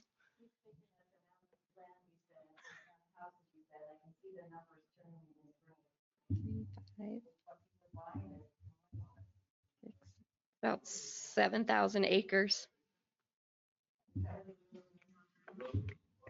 Yeah, it's just, and the unfortunate thing is, everyone, I keep hearing it today, I get it, it's their small town. I don't want to lose our small town feel. And we've said it a number of times, and we need to keep saying it to remind the folks that we can keep Fountain small, but everything around us is going to grow and explode. And so do we want that control and what we need, that finger over the thumb over the developers, or let them just go carte blanche out in the county? I think that's the bigger discussion we need to be having. It's here. There's nothing we can do about it other than move. Do we want to be part of the discussion Yeah. or on the outskirts Yeah. of Do we it? want to be a part of the discussion or just feel that yeah, exactly. And so it's scary to me. And so I added those numbers up. 10,660 dwelling units, potentially within, again, it's 20 to 50 years. Regardless, it's still, Doubles our community. yeah. Yeah, and so, well, and the county growth, everything. So with those numbers, the traffic scares me the most. It's scary. So if you think you could handle 10,600 homes with just one other extra person, we're good with that. I may need an extra room to sleep here a Okay. few nights. Yeah. I don't know if I want to share it with the fire department. I might need my own space here. Yeah, Murphy bed. Your desk is right. You sleep right on it. That's good. Yeah. I want to take the council back a number of years when the city hit a big, huge growth spurt in the early 2000s. In the time we really didn't have the capability to handle, and I'm thinking more of the actual development construction to handle. I'm just using one example to handle inspections the way we should have. And so now, all these years later, we're dealing with the consequences of not having been able to look at those different developments and inspect those developments and ensure those developments were built the way they were supposed to be, the way that we really should have, right? And so, that's more on the construction side, but the same principle holds true on the planning side.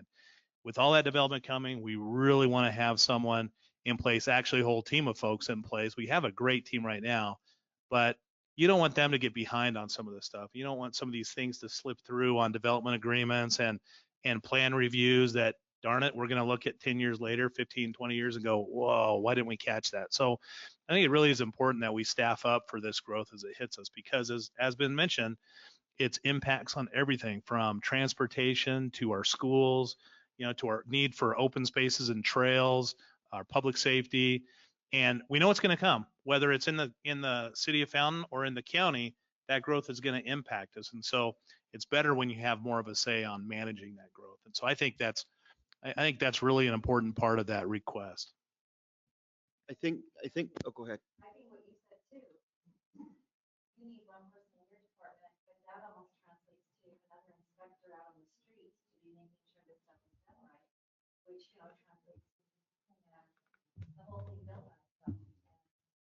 So you need more people in the park, because the parks are developed, and, IT needs more space for stuff to get done. Dominoes. Mhm. Definitely dominoes. Yeah. But the piece I think that really makes me the whole nervous is we have got to be regionally sensitive. We've got to really work with the county, because the plan for those developments I see out east is for the traffic to come down Fountain Mesa. And that. It can't handle the capacity.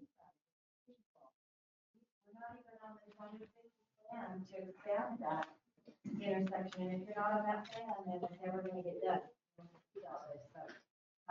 we really need to get the table fighting for these, because the traffic needs to move north. Powers Corridor needs to be developed, Mark Shuffle. They're all conversations that need to be happening. Not that we don't want people to come to our city, but we can't be their outlet to the freeway.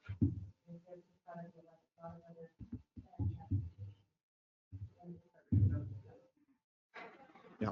And so I think our commitment, I know from this council has been, and whoever the new council is, and if you're listening, or will listen to it, if you're a developer or someone who wants to run for council, I mean, the commitment needs to be, we're going to hold them accountable. We're going to hold them accountable to the things we couldn't hold them accountable back in the early 2000s. So that in 10, 15, 20 years, we're not dealing with those issues that we're dealing with today. And so it takes some stomach to be able to do that, because you're going to have people hounding you and telling you that you're hard to work with and all those things. But, you know, Todd and Christy and that group have really done a wonderful job and toeing the line with those developers and ensuring that they're not coming in here taking advantage of us. So I agree with Sharon on that regional part, because, you know, we can do all the great stuff here, but we've been affected by things like Lorson Ranch and some of those other developments that have just been thrown in, but that damage gets thrown down to us. So I don't know. Scary times, but it's happening.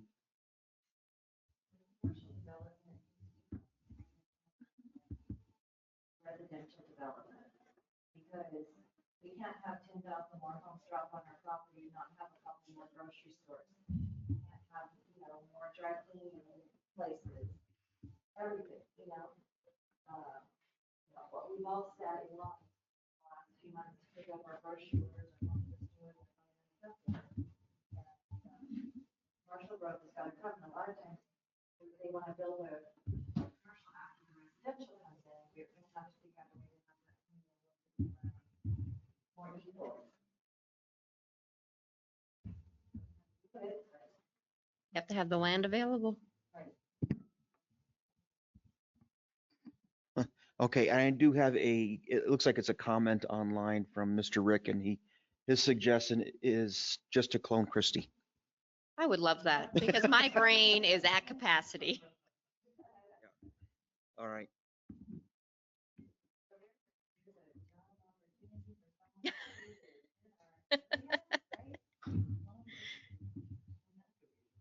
I don't know if my husband wants I to don't- with me around. Todd's online. You're gonna have to ask Todd if he can Yeah. handle two Christies. So speaking of Todd, are there other questions with planning? So if not, then let's roll into public work. We sort of have this trio. We have public works, let me reverse that. Engineering, public works, excuse me, then facilities.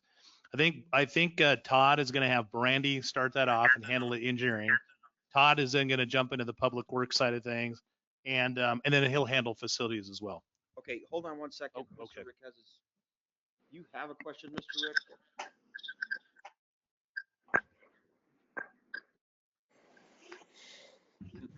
About the Board of Adjustment. We talked about either going to a hearing officer or rolling the Board of Adjustment into the Planning Commission. Have we gone anywhere with that, or did we just drop that one? No, the city attorney, Troy Johnson, is still looking at doing a hearing officer. I just think it got on the back burner with everything else that was occurring. Okay. I Might should be note something- though that the update to the zoning ordinance, we've had 0 variances. So I do equate that to fixing our zoning ordinance. Cool. Okay, thank you. Okay, Todd? Is it Todd? I think Combo Brandy's check. going to start. Yeah, I think I'm gonna start, but I'm gonna start with, am I echoing? No. Okay. So I'm gonna be real quick, since my goal since you guys hired me was to spend as much money as I could. So I think we've done that, and I'm gonna just roll transportation into this report as far as the Moving Fountain Forward funds. In case you don't know, we finished the Duckwood Roundabout and CNS Road up the hill, the traffic signal over at Fountain Mesa and CNS. And as Kimberly mentioned, Benatucci Boulevard over at South Academy Highlands. Technically, Link Road and Squirrel Creek Road is not being funded by the city, but the engineering department is doing oversight of that project. So the big highlights for 2021 and 2022 are finishing Indiana Avenue and then trying to incorporate some of those other intersection improvements at Comanche and 85, Jimmy Camp in Ohio, and up at Carson and 85, 87. As far as the actual engineering, come on, phone work, engineering department, our budget is relatively flat, except the addition of some ADA money that are really being required due to the Americans with Disabilities Act and the fact that we're trying to have a plan to stay ahead of that, so we can not end up in a situation like other municipalities. We don't want to go to court. We'd rather have a plan in place that looks like we're making progress. So before I turn it over to Todd, does anybody have any questions?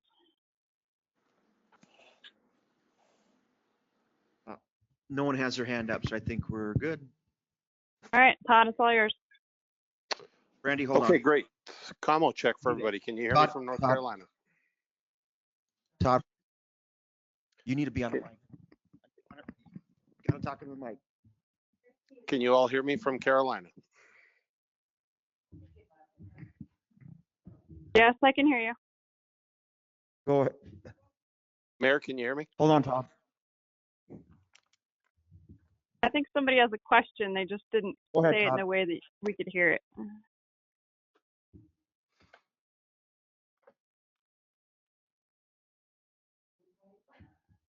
How about now, Mayor? Can you hear me?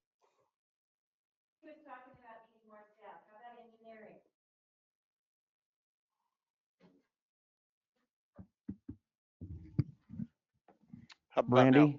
Can you all hear me? Okay. Brandy and Todd. Yeah, we're both here. Okay, so Sharon asked, what did you ask? If does engineering need staff?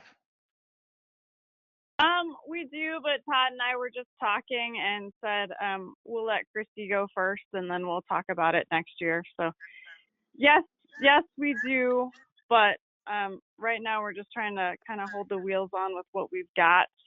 And then as some of these projects come to a little bit of a conclusion and we have our head above water, it'll be easier to train somebody new. If we added somebody new right now, we wouldn't barely have time to get them up to speed. Thankfully, Carl is a really fast study, and it's really a blessing that he came from the streets department. Sorry, Bob, but he's a great addition, and he's got a lot of camaraderie and history, so he could really hit the ground running.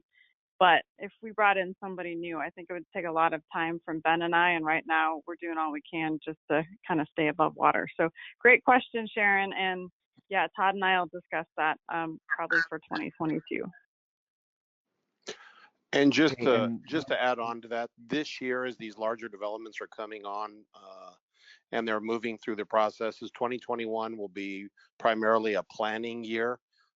They will handle the load, and then going into 2022 as the ground is being broken on some of them, that's when engineering will really need to will ramp up. So we're kind of doing a phased approach, and as Brandy said, we'll approach it again when we update the budget next year.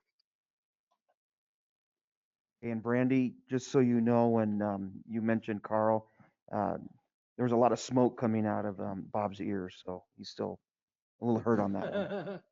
I can smell it Okay, from go here. ahead, Bob. Yeah, Brandy definitely won that trade. That's a fact. If Christy is still there, I just want to let everybody know Christy really is kind of the backbone of planning, and she really does give a lot of the majority of the bad news to developers as well as citizens sometimes who don't want to follow the codes. So I really want to give her credit. She gave a great presentation and really laid out the future for everybody, I thought, very well tonight. So Christy, if you're still there, very well done. To continue on with the rest of Public Works, I can barely see the screen that's up there as I'm talking, but everyone can see the organizational chart. One thing that is under an upgrade and that we are moving forward with is our ADA program. Rosa McCormick last year did get certified as an ADA specialist. So the city, we do have now an ADA specialist. We've also got software in place. That was one of the highlights for her last year, and she is moving forward with an ADA transition plan. You will see the beginning project in that as we are going through an audit process for the city. And our city hall was actually audited about a year and a half ago. So we have to do upgrades to city hall, and then we will be moving out to other city facilities to make sure that the best we can that we are ADA compliant. So in this year's budget, you're going to see about $60,000 of improvements that we need to do at City Hall.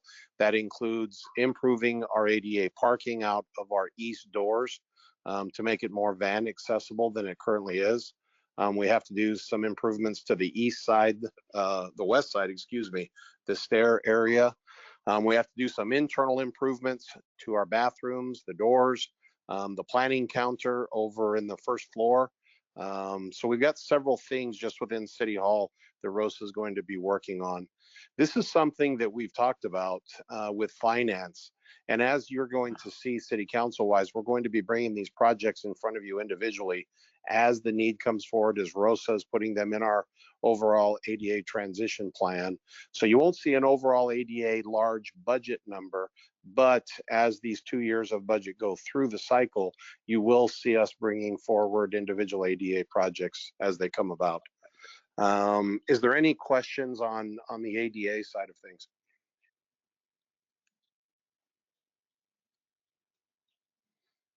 Okay, and as I can see John moving forward again on my phone, I really can't see the screen that well, but I'll go ahead and discuss our facilities portion. Scott did a great job and mentioned earlier that the HVAC position that we talked about for the facilities department, it's about 80% cost neutral because of the contracts we have right now with the HVAC companies. A big change we're going to see as we bring the new utility building online. As we move out of Lorraine, which will be a good move for us, we're going to see those contracts go up. In the past, we have not had a HVAC contract for that large of a building as we will with utility building. So it's something that not only will this individual he will not only focus on the HVAC maintenance and problem solving in the city, but he will be able to be an all-around facilities person as well. So it's just somewhere we need to move in our facilities department. Otherwise, you're not going to see any big increases in facilities. Each department handles funding their own facilities issues, but we do have some aging buildings in our inventory. So more and more, we will see that those are coming about needing fixed.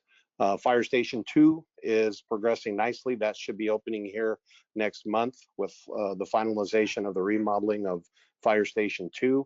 Of course, the big goal was to get a permanent ambulance on the east side of the tracks and fully staffed, and those guys and ladies up there in livable conditions in Station 2. So again, next month that should be completed and finalized. Other than that, is there any questions facility-wise?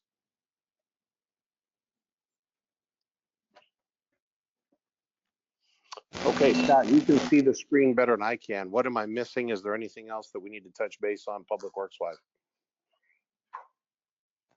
I don't think so, but the one thing I do want to mention, and I mentioned it briefly earlier when I talked about removing the carport over at the public safety department, over at the police department. We're going to be exploring moving forward, and we'll probably be approaching the council fairly quickly on entering into an MOU with the Colorado Energy Office and doing another performance contract for some additional utility upgrades in some of our facilities. And if you remember, those utility upgrades are paid through their savings. So one of those is going to be potentially a solar PV project at City Hall and/or, well, primarily probably at the police station for sure. And we're going to see if we can also do one at City Hall that will help pay for some of our utility costs for those buildings. That's something we're going to be exploring. And for those who maybe aren't as familiar with that program, it's something that's guaranteed through the governor, or it used to be the governor's energy office. Now it's the Colorado Energy Office. But when we have a certified ESCO, it's an energy services company that does an audit of our facilities, and they determine different energy savings steps that we could be taking. Well, those energy savings that we achieve are the dollars that are then used to fund those projects. So, and those dollars are all guaranteed through the state and through our agreement with the state and with the ESCO. So that's a facility related project that will likely start towards the end of this year, but then go into next year. It doesn't have any budgetary impacts. Well, it has budgetary impacts, but they're net neutral. So when we move forward with that, we'll also be bringing that to the city council as well.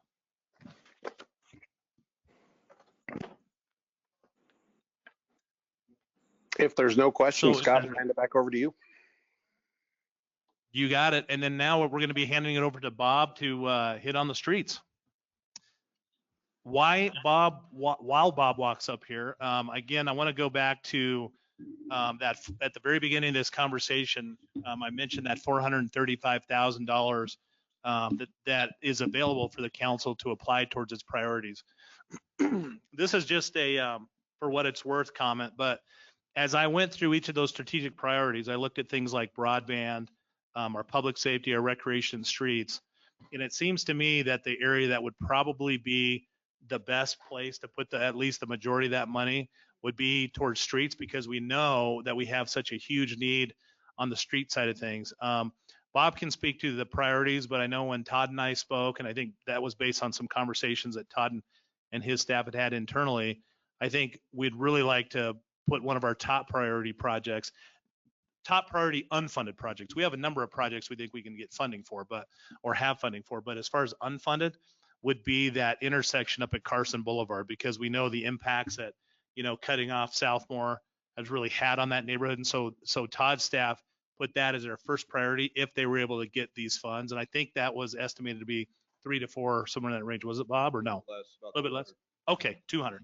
So, whether it's towards capital improvements like that are needed, or it's for allowing the streets folks some additional resources to go do more overlays or more slurry seals, those sort of chip seals, that would probably be a pretty good place to put it. We put a huge number of resources into public safety last year and this year. We right now with broadband, we don't really have anything I could tell you specifically that we need to apply those dollars towards. When it comes to recreation, I know we always are going to have recreation needs. And I know one of our big priorities has been the recreation facility. Well, that's been put on, temporary hold. So knowing the demands on our resources that we have for streets and all the streets needs in the community, that just is one area that I would suggest the council seriously consider. I wanted to make that comment as Bob was coming up, and now Bob, if you want to jump into the streets budget. I'll do that. Good evening, everyone. Bob McDonald, Streets Department. We'll go through pretty quickly some of this. I'm not going to definitely not read through all the functions. You can go over that. A lot of them are listed. The one thing I want to impress upon, I think, this evening is especially some of the things that we're lacking on doing in the city in regards to streets. We talk a lot about resurfacing. We talk a lot about paving and building new infrastructure. But we are definitely lacking with taking care of the infrastructure we have. We are at a stage now, and Scott talked a little bit about what we call slurry seals and chip seals and things like that.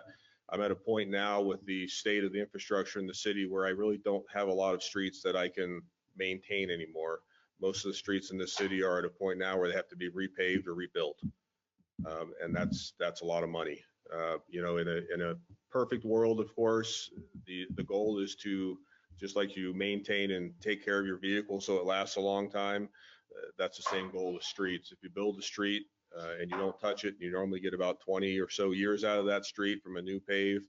If you can take care of it and you do a slurry seal on it and you make sure you crack fill it when it needs it, you can get 40 or 50 years out of that. That really has never been done that much in this city. So we're at a state now with that, and with some of the building techniques that were utilized early on in the city that we are suffering from. And I know some of you have driven through some of these neighborhoods to see what a clay street does. When you build a street on top of clay, after a number of years, it basically destroys itself and pretty much consumes itself. The clay starts coming to the surface and the asphalt starts sinking to the bottom. And that's what's going on. Those are streets that are total rebuilds. that costs approximately somewhere between, in today's dollars, $60 to $70 a square yard to fix, because I'm not just tearing up pavement and putting down new pavement. I'm tearing up pavement. I'm tearing out 3 to 4 feet of clay. I'm bringing in proper road base back in there, and then I'm rebuilding the roadway on top of it. And those, for example, a road like Ancestra, which goes from Fountain Mesa down south through Heritage, that's about a $1.2 million road for me to repair now or to rebuild. Of course, with my annual resurfacing budget of about $400,000, you can see what that would get done for us right now. So we are definitely in a state where we tried to get a ballot initiative passed through last year. It didn't go through, which would have started to give us some of that money to at least start to address some of the residential collectors that I wanted to touch. And we're kind of back to the drawing board. So we're definitely going to have to go back and revisit putting that back on the ballot at some point in time, whatever city council and everybody else feels it's appropriate. But as we wait, things just get worse and worse. And the roads are definitely failing a lot faster than I can keep them drivable at this point. I know there was a lot of discussion on Lindemood and the work we had to do to try to keep that road in a drivable condition where people weren't damaging cars going down there. That was just one road that you heard about because somebody happened to put it online. That was already on our work schedule. We were working on several other roads that were just as bad, or if not worse than that. That didn't really get a lot of attention because it's just something we do and we try to get them fixed. So we are definitely in a state where we're going to need some help pretty quickly, or we're going to be going through and probably turning some of these roads back into dirt roads again until we can figure out what to do, because the pavement's so bad. I can't keep them drivable very much longer. So you'll see some of our highlights in 19 and 20. The crew that I've had right now, I've got basically 8 full-time employees, 9 including myself. Those guys have really been going out there, and I give kudos to them for the work that they do. They've done a lot of hard work over the past few years. 21,000 pounds of mastic, 16,000 pounds of crack seal. When you see the 655 tons of asphalt and repairing failing sections of the asphalt through the city, that was just for 2019. We are past that this year, so we'll probably be about, somewhere around 700 to 750 tons this year that we will have put down to try to keep these roads drivable. We're still using a lot of cold mix, of course, to fill the potholes in the wintertime. As we run out of weather and run out of asphalt, we'll start going from our hot mix because the plants stop making it. We'll go to the cold mix and start just repairing potholes throughout the wintertime and trying to keep things drivable. We chip sealed several roads in 19 and 20. We chip sealed CNS Road, Camino del Rey, and Main Street. This year we did a double chip seal on Link Road from Circle C down to Jimmy Camp in an effort to try to get about 5 or 6 more years out of that roadway before it starts to fall apart too, with the truck traffic that usually isn't supposed to be on it but still travels down there. It's taken a lot of beating. And if you walk the roadway, although it looks pretty nice now because we put basically about a ½ inch of material on it to try to support it a little bit, underneath it, it's a mess. So we're hoping that chip seal buys us some time on that roadway because it is a major thoroughfare for the city. We continue to work with CDBG and things like that, as we always do, as those funds become available. 2020 and 2021, we are still looking, of course, at trying to figure out a way to fund the residential streets and start maintaining and repairing and rebuilding some of those streets. We complete Link Road, which is under construction right now with Squirrel Creek and those intersections, developing a funding source for street maintenance and repair.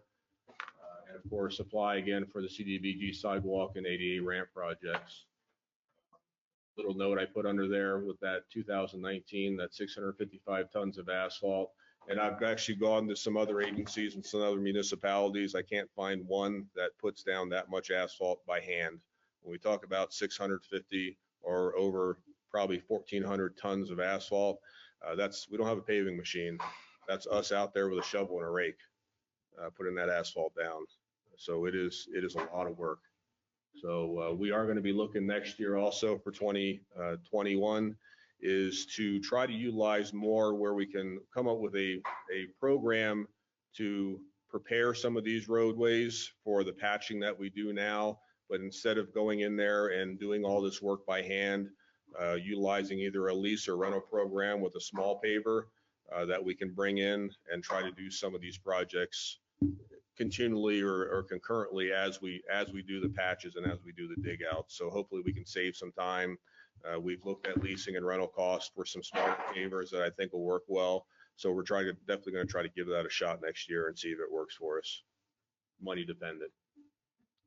Capital improvements for next year, you will see that I am asking to replace a few vehicles next year. The first thing is a couple pieces of equipment with our move up to the Southmore facility here next year. Although it's definitely a nicer facility for us, it kind of takes us away from the center of the city. So it's going to necessitate trailering a lot more equipment that we currently road right now. When I say road, backhoes, loaders, a lot of other equipment that we used to be able to just get out on the road. We drive 3 or 4 blocks and we can do the work because we're going to be so far out of the center of the city. We're going to need more trailers and you'll probably see me ask for some more as I start figuring out how much time is going to be added to each day to move this equipment. First thing next year, we are asking for another skid steer trailer that will allow us to have fleet actually fab some other things on there so we can kind of we can place all the equipment for that skid steer in one trailer and not need several trailers to move the equipment around. So we're hoping that works out for us.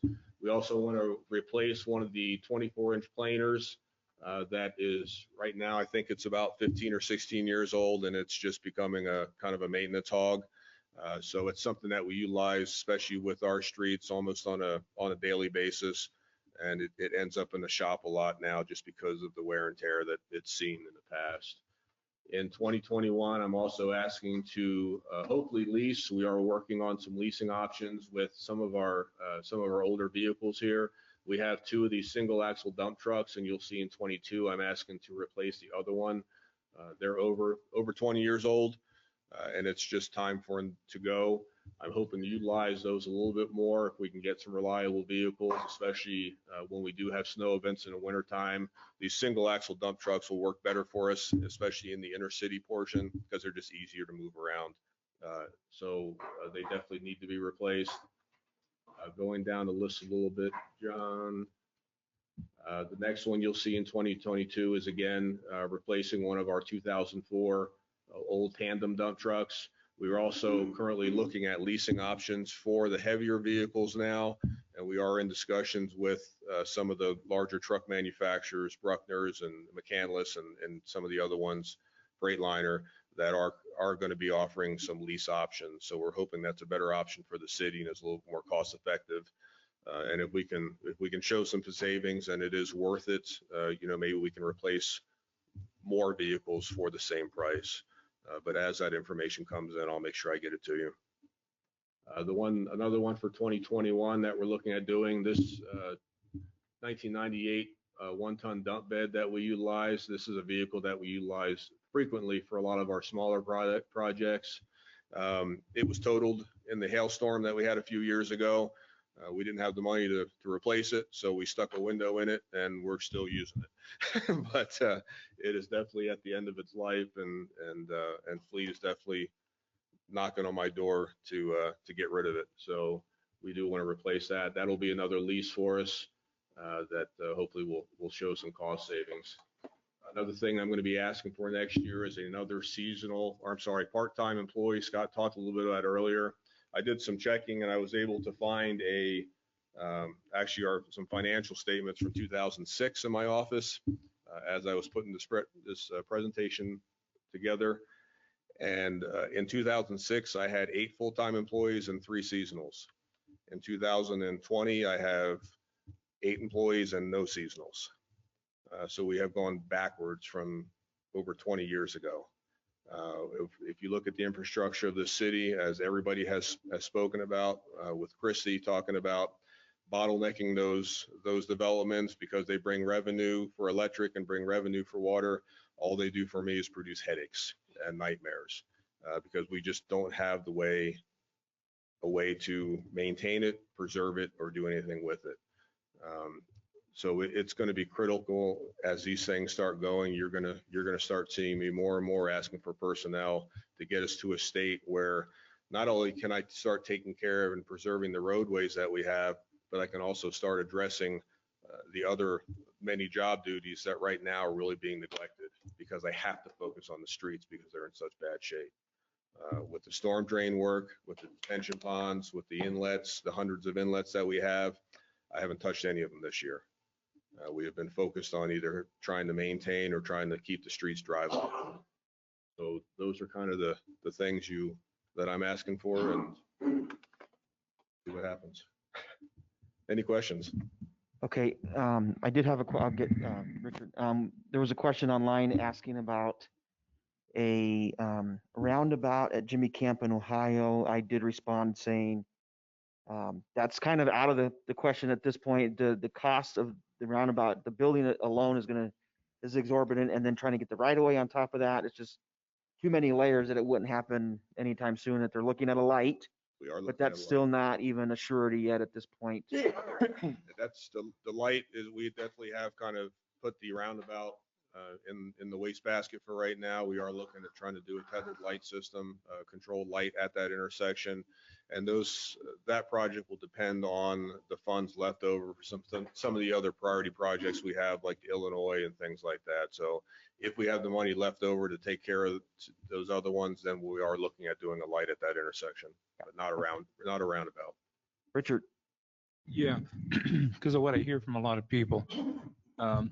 I know some roads are beyond help. There's nothing you can do.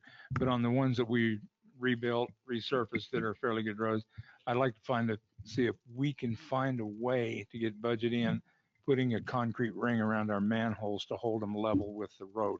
Asphalt won't hold the ring up.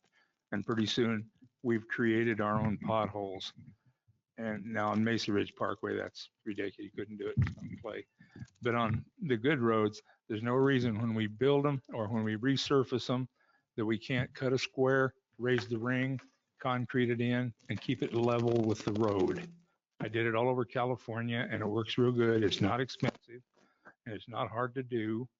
I've given Todd the plans I used to work with when I did them, and it keeps everything level and it keeps the road functional without having our man-made potholes in the road.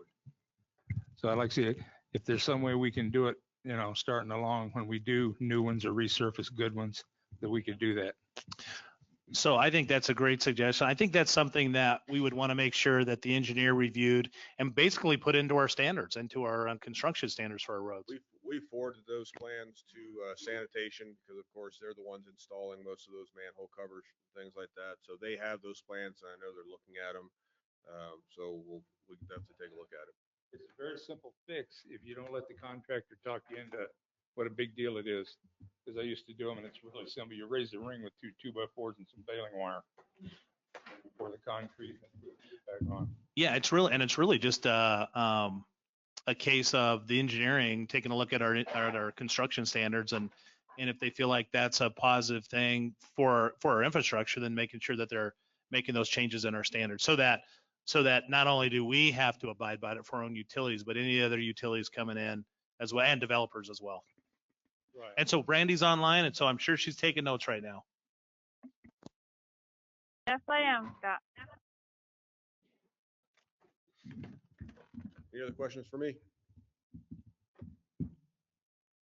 Thank you for your time. Nope. Thank you. It is. It's shut off for this year. We're in the process right now of completing all the 50/50 sidewalk programs for this year. Budget wise, I normally can do anywhere from 12 to 14, depending on the size of the projects, of course. So we did max that out this year. I will tell you next year, we do plan on continuing the project. Again, funding dependent. We are working with code enforcement to prioritize some of the other projects as you drive throughout the city, and I'm sure you've heard about it.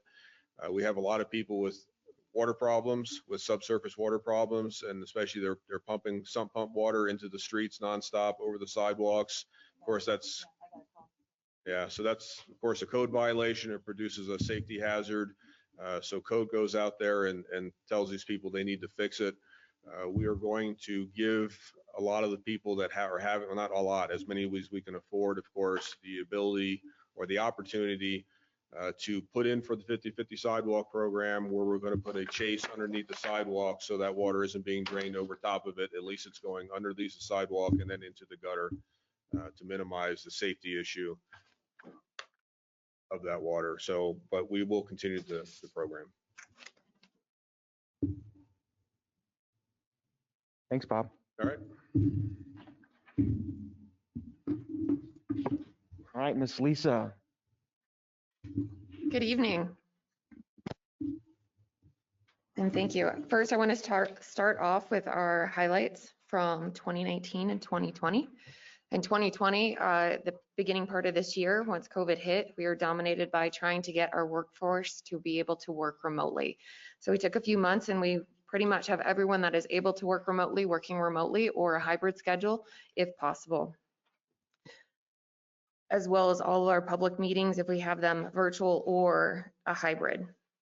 Additionally, we've been assisting other departments with implementing new software applications.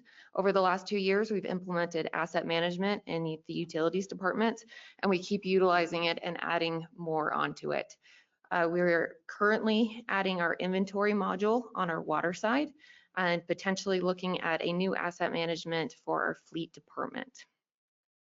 The other thing that we did with software was business licenses. We've had a few hiccups over the last 2 years, but we have a solution in place that is working efficiently now. The other thing is we are implementing a court application with e-ticketing, and we're at the tail end of that implementation. The other thing we did, we migrated our email from on-premise to Microsoft Exchange Online. And on our GIS side, right now we have 60 online mapping applications. So we have a lot of data within our GIS, and right now we have 233 feature classes, and a feature class is like a group of assets that are similar. Like all the transformers is one feature class, curb stops are another feature class. So right now we have 233 feature classes that we actively manage. We follow behind on all the construction and GPS, all of our assets, and so we immediately, as they're constructed, we put them in our database. And we were moving forward with some cybersecurity updates. Now, as we move into 2021 and 2022, a few of the projects that we've had to put on hold in 2020, we're going to continue in 2021 and 2022. That includes adding some additional cybersecurity features. Christy referenced a planning and online document review process. We would like to move forward with that. With the data center improvements for the new data center equipment, we're going to implement that and start migrating our information and data over to them. We also want to implement a new help desk work order system.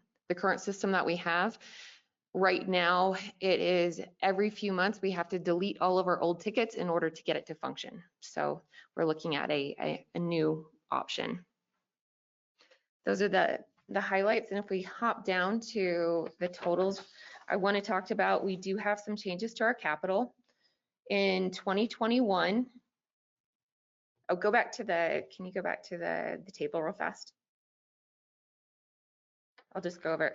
So right now in the 2021, on this table, it's not correct. We are actually going to change it.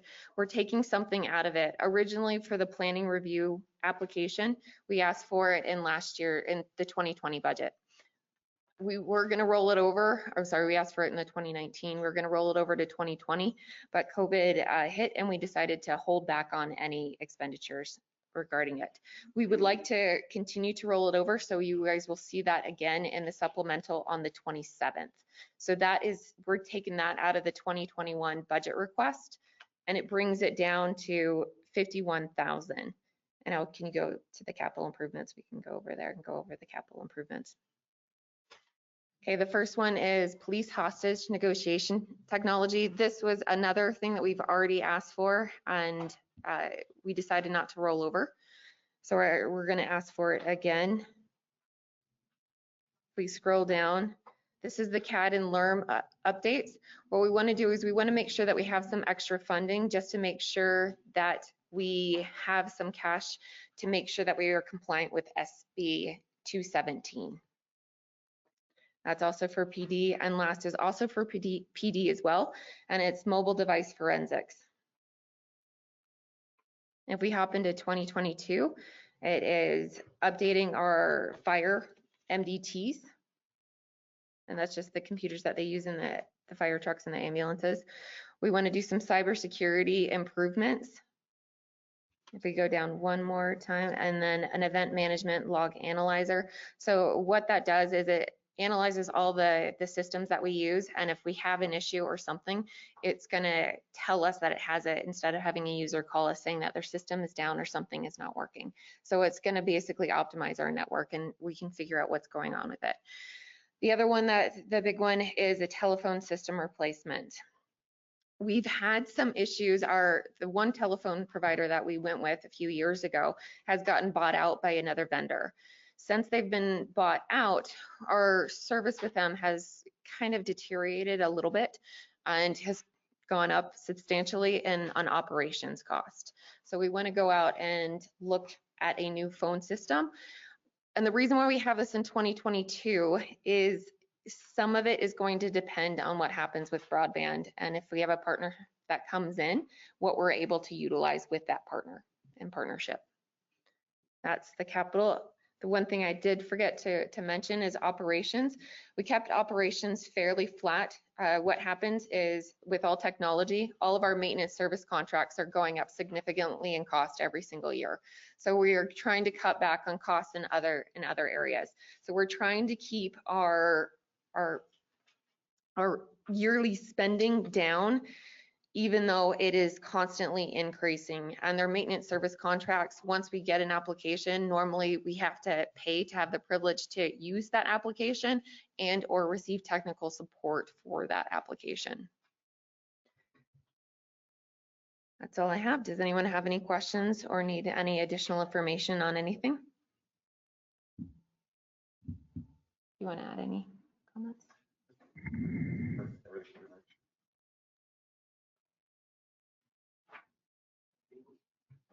I think we're good.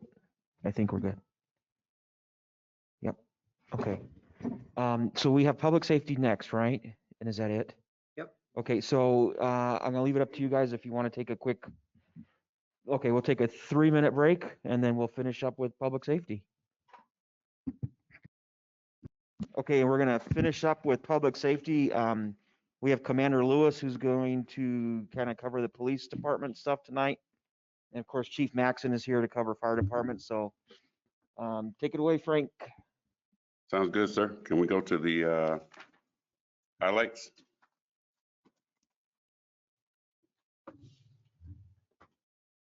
Okay, we really didn't have to do that much reorganization for the COVID, except for our records.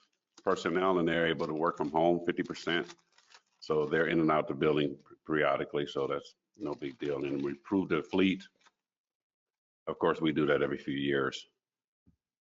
The electronic citations is making it a lot easier for our officers to issue these tickets, and it's a lot faster. So as opposed to being out there for 20 minutes on a traffic stop, it roughly takes about 7 to 10 minutes now for them on a traffic stop. So that's helping out a great deal. We have a great deal of equipment, personal protection equipment for the COVID stored. Thanks to the fire department, Michael Gates, he gave us a big hand in that. So we are good there. Our goals, and listen, I'm just trying to fill in for the chief here. So we are outside agencies. We, of course, we have the VNI, but we also have our DICE team, and they're working with a lot of outside agencies, and they're doing a lot of great work. In fact, we are at a 95 to 100% closure rate on any major crime that happens in the city of Fountain. And that is unheard of. That is unheard of anywhere. So we are very proud of that. And the Lieutenant Gilbertson over at he handles all of our evidence, and he does a really good job of anything that we don't need anymore, that we can get rid of, he tries to auction it off. And this year he was able to get us $23,000 in things that he was able to auction off. So he's doing a great job with that. And where am I at now, John? I just did the goals. Yeah. That's for the overall department. How you wanna go The down? overall budget. So I'll go to the next one. Just real quickly, Thank you. Mike Haley did a great job of jumping in and embedding some videos. And as we continue to progress with OpenGov as a budget, we'll be able to embed other videos and pictures and things that really make things more transparent. And so you'll see that in this next division, the police administration. And unfortunately, Commander Lewis didn't even know these videos were in here, but so we'll get the first one here, and it's pretty neat.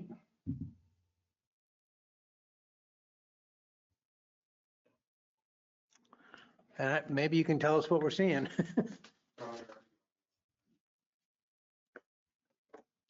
Not off of this Yeah. one. But what we do use our drones for, that I know of real quickly is, one, we help out the utilities. We do the lines. We run the lines, look for hotspots in the lines. The other thing that we use it for is any missing kids, because it has infrared on there, so we're able to pick up heat. And anytime we're in pursuit of a suspect. And here I would be assuming that we were looking for a suspect to apprehend, and Eric Moore is able to put up the drone. So it has multitask for it. Very beneficial for us.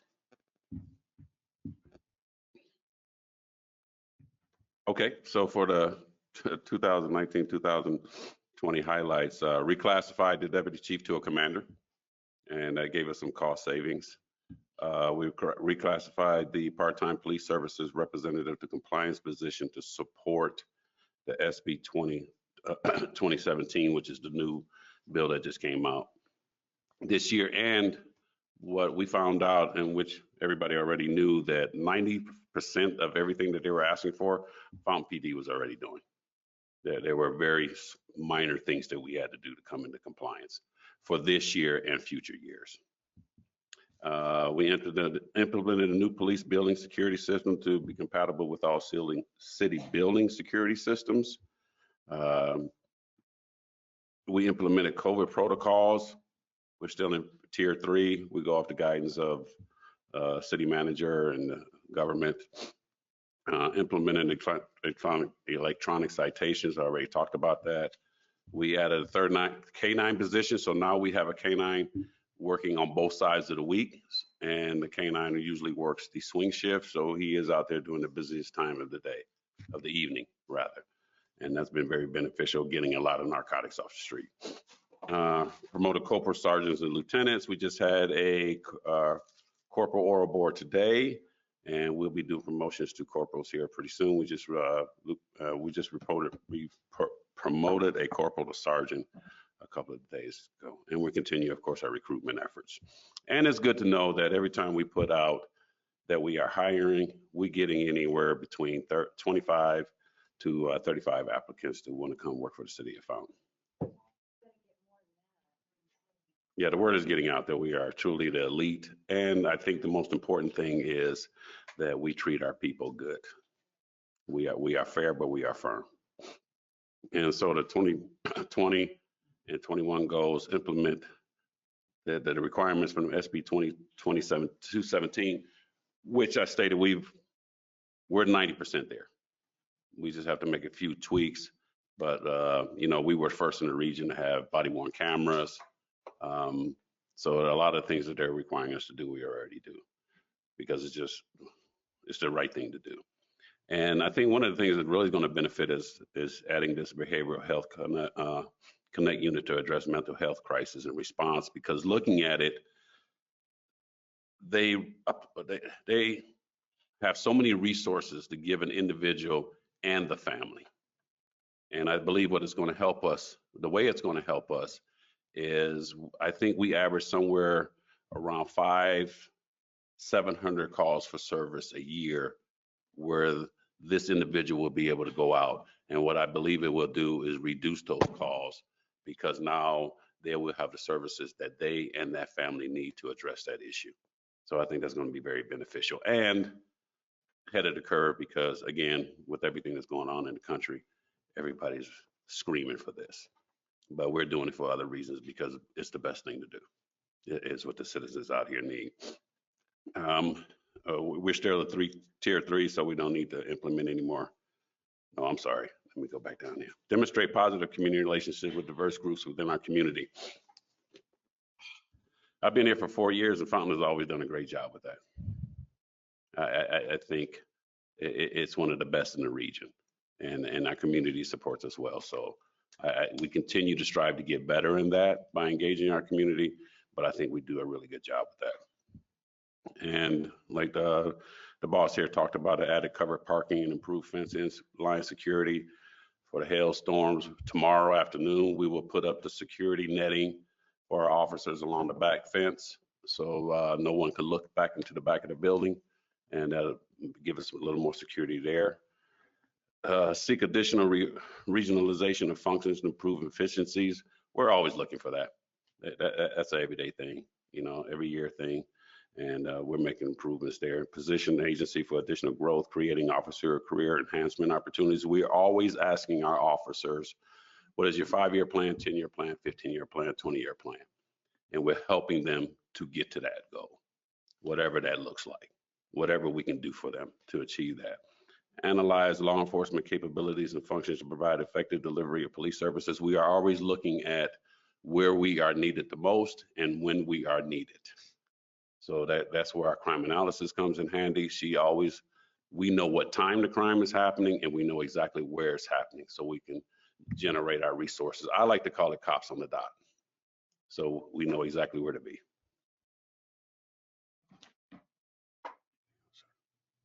Okay. A little bit about the budget. So I know one of the biggest increases in the budget was adding of the behavioral health professional that we're going to have with us.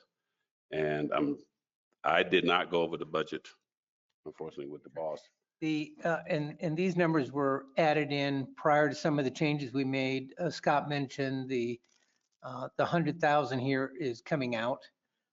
So it actually is going to be 1,552, which is indicative of adding the behavioral health person and salaries increases and some purchase services that needed to increase. Other than that, it's fairly flat. The 100,000 is going to be coming out and these numbers will be updated.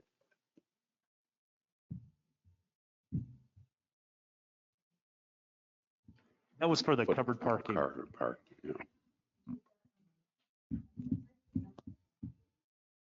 We have, knock on wood, we've been very fortunate with Sergeant Williams. He's been able to keep the cost at pretty much where we've been. And we've seen it coming, so we were able to buy some more ammo because we were anticipating that the price was coming up. So we've been doing pretty good with that budget there.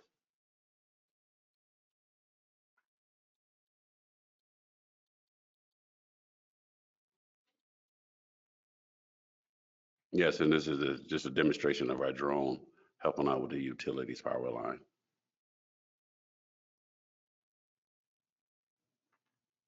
And it shows how it can pick up all the hot spots with the infrared.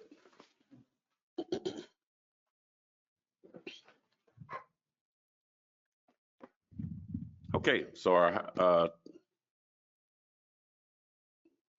Hey, I'm going to jump in here for a minute, Frank. yes. The very first set of documents that you saw, the first budget was this is for folks who may not know. It was the overview of the police budget. Frank just hit on the administration division. Now we're working into patrol division. So there are several different divisions that we'll work through. So it just breaks up the big one into smaller bite-sized chunks. So he's jumping into patrol piece right now. Okay. Adjust the shift schedule to provide all hands on deck for covert response. We've been very fortunate with the schedule of the school. We like to use the SROs as a buffer whenever we have to. So we've been very fortunate where the community has not seen any decrease in public safety services. And acquired new patrol vehicles, you know, the damaged ones we had from the hail last year, the ones who had too many miles on them. So that has, you know, enhanced our capabilities to address the needs of the citizens. And of course, the continued support of the school district with the SR, you know, school resources officers. I think we're the only agency in the region where we have a school SRO in actually every school, which is huge. And obtain use of the range of the PPIR, which is very beneficial because one, we don't have to travel as far. It only takes us about 10 minutes to get there. The other thing is we can store a lot of our equipment that we need right there and lock it up, and it's ours. And we only have to share it, I think, with one other entity, and they are very rarely out there. So it's almost like it's our own range. And it created the DICE, the Directive of Investigations and Community Engagement, and which is what is so important about this unit here, made up of a lieutenant, a sergeant, and 2 officers, is they do not have a set schedule. They go exactly where it is that we need them to go. So if we have a spike, like when we had the spike in the CTAs, where someone's home was shot into, and they broke in there, stole their car, they were able to adjust their hours, and we had that case closed within a matter of a week. And we closed so many other cases, not even inside of our city, outside of our city. And they are deputized as marshals, so we can go anywhere. We go anywhere, and we will go wherever the bad guy is. And so that is what's so beneficial, and this is why our major crime closure rate is so high, because they go out there and get them. So we're very proud of these guys. And again, implemented the electronic citations. Again, I spoke about the added behavioral health responder assist patrol. That is going to be huge. I think we will see the benefits of that within the first couple of months that individual comes on board. We've already selected the sergeant that's going to be paired up with that individual, and I think it's going to be a great fit. It's going to be very beneficial to everyone within the city. Improve the quality of the investigators and investigations back there. I've always believed they've done a great job. You know, we can always tweak it, and we are always tweaking it. We are always sending them to training to get better training, to be better at what they are doing. And again, they do a great job. And improve the quality of reports. And our sergeants are on top of that at 100%. And I think that is it, sir. Investigations? John, please go back to the budget. I want to just spend a minute on each of these so that folks get a chance to see the actual numbers Sure. and to talk about any changes to salary and benefits. Is there anything you want to highlight here? The only thing is the anticipating the 3% and the beacon, adding the addition of the beacon health professional. Thank you.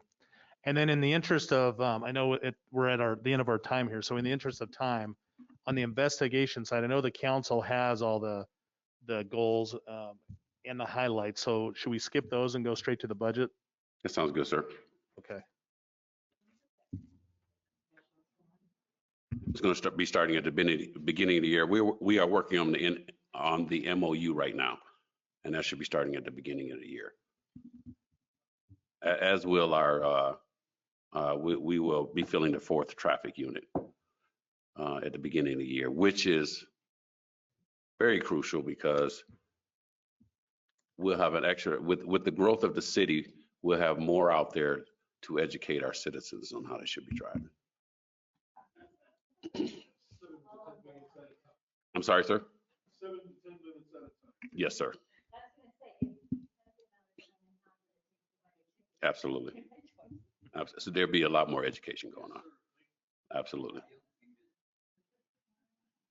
Yes. And this is the budget for the investigations unit. And you can see there's very little change there other than the anticipated 3% salary. It's very flat. Yeah. It's always flat with investigations. Any questions on the police? I mean, you can see in all these budgets, we're keeping it fairly flat, not adding a whole lot. But I do think as was mentioned, the behavioral person in this will really be a help. All right, so we're gonna move over to fire.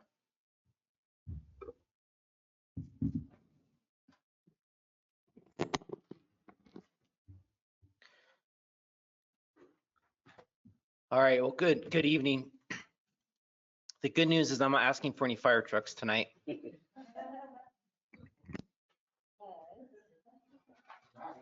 And there is no other side to that. I was saying that there are no fire truck requests tonight in this.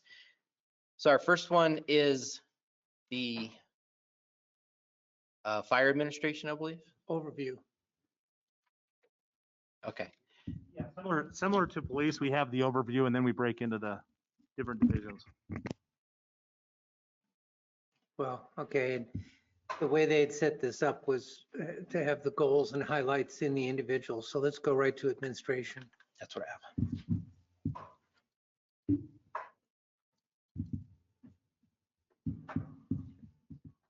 Okay, so in the fire administration, highlights are you hired a new fire chief. I appreciate that very much. I'm on my 19th month. It's been a wonderful experience. Glad to be here. We changed our dispatch configuration to improve response times and resource efficiency. We moved an ambulance to Fire Station 2 so we'd have one on each side of the tracks. And we created a GPS dispatching system so that our closest unit is sent to emergencies instead of the old traditional district way. 2021 goals is to create 3 battalion chief positions by upgrading 3 fire captain positions. And let me just say the way that's being funded is by leaving my number 2 position vacant until a fire station number 4 is built. My span of control right now is manageable till I get to a fire station number 4, but we have shift commanders that they really should be battalion chiefs like they are in the fire service. And so that's moving our 3 shift captains to the rank of battalion chief, and it's being paid for by leaving my number 2 position vacant. 1 fire lieutenant position is in the goals as well. That's also being created by leaving that number 2 position vacant because we don't have an equal number of supervisors on our shifts. So we're just trying to get an equal number of supervisors on our shift. And that also creates a firefighter position on a 40-hour work week to assist with emergency management and fire prevention. It has been in the plans of the city that the fire department will take a more proactive role in emergency management in the coming years. And so we're starting to prepare ourselves for that as well. Another goal is to purchase the new fire engine, which has already been talked about and taken care of.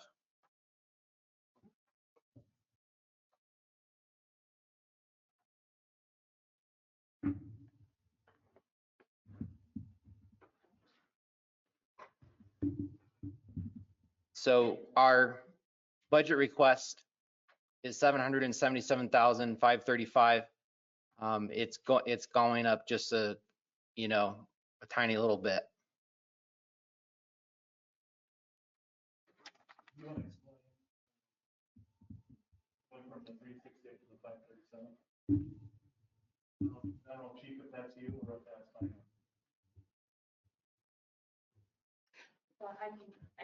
That was moving somebody, right?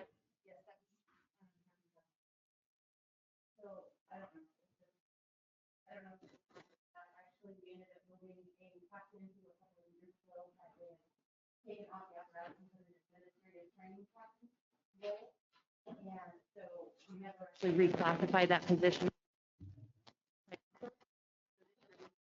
Emergency.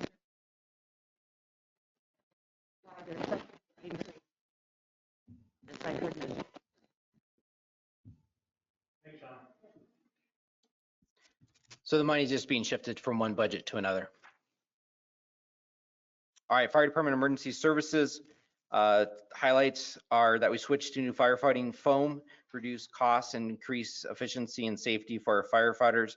We certified all fire officers in the Blue Card incident management system. Our structure fires run better than ever before with that system. Replaced our self-contained breathing apparatus. replaced all of the handheld radios. So the handheld radios and the self-contained breathing apparatus, that's something that should be good for the next 20 years. Those were, and the old ones were 20 years old. So unless there's some super drastic change in technology, which is always possible, but I'd say we're probably good for another 20 years on those two items. We've done extensive work on the fire department culture to promote inclusiveness, teamwork, and cohesion. And we are going to start here in the coming weeks a collaboration with the city water utility to get all of our fire hydrants tested by a private company. We actually discovered that it's actually more cost effective for us to contract this out. They're going to maintenance the hydrants and they're going to test all of them and get them all accomplished within about 60 days time. So and they're also going to paint the bonnets, with to correspond with what they flow gallons per minute. So if there's two different hydrants in an area and one's better than the other, we can visually see that and choose the better hydrant. Goals, continue to update our staffing model, be more cost effective and cost efficient. Hire 4 FTE firefighters in accordance with the city strategic plan. Replace the fire station #1 vehicle exhaust system. So when fire station 1 was built in 2013, what happened is, as a cost cutting measure, the old exhaust system was moved from where the police department is now to that fire station, and it's just not effective in what it's doing. And so it's my proposal that in 2022 that we replace that. Replace extrication equipment that is 20 years old. And that is, with the newer vehicles that we have now, there's especially the high-end cars, they're using boron steel, and our blades will break when we're trying to cut through those kinds of cars. And the newer technology also means that we don't have to plumb. Like right now we have engines in the side compartment and there's hydraulic lines that run up to the front bumper. With the new tools, it's battery powered. There's no gasoline. There's not the heavy maintenance that we have in our tools now. So overall, it's going to be a really good thing and bringing us up to date. And then here's a picture of the vehicle exhaust system. So the exhaust system at Station 1 right now, what happens is the trucks start up, all the diesel fumes fill up the bay, and then this big fan sucks it out. Whereas you can see this hose hooks onto every vehicle and just takes it directly out of there, so it's not getting into the lungs of the firefighters. Our Station 2 and 3 already have the systems with the hose, so we're already very much on track with that system there. Improve overall EMS revenues. I'm going to talk about that in the EMS budget. And also make sure that we provide the quality assurance for our response times throughout the city.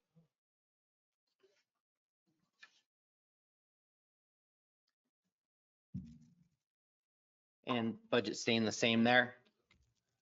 All right, fire prevention services. This encompasses the fire marshal that does our fire inspections, code enforcement throughout the city, and making sure that our businesses stay safe. Councilor Thompson, you have a question? One of your goals in the first team was to get it so that all the alarms can go off on all the stations. So if they were sleeping and they weren't called out, were you able to get that? We are doing that. We're no longer waking up the whole city for one call. So that is really good for our firefighters. So fire prevention, code enforcement does our fire investigations for us, and also all the education in the schools as well. A very busy person. This is Michael Gates, our fire marshal, and has really helped us with a lot of the operational aspects of emergency management with our emergency manager, Lucia. They really work very well together.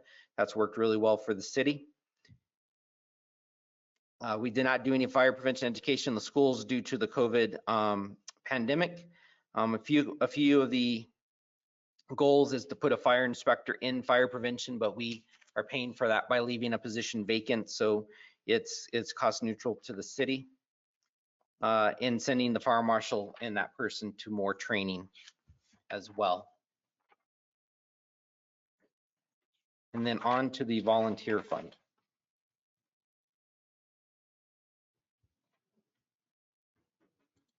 I didn't pull that up. Give me just a minute to try and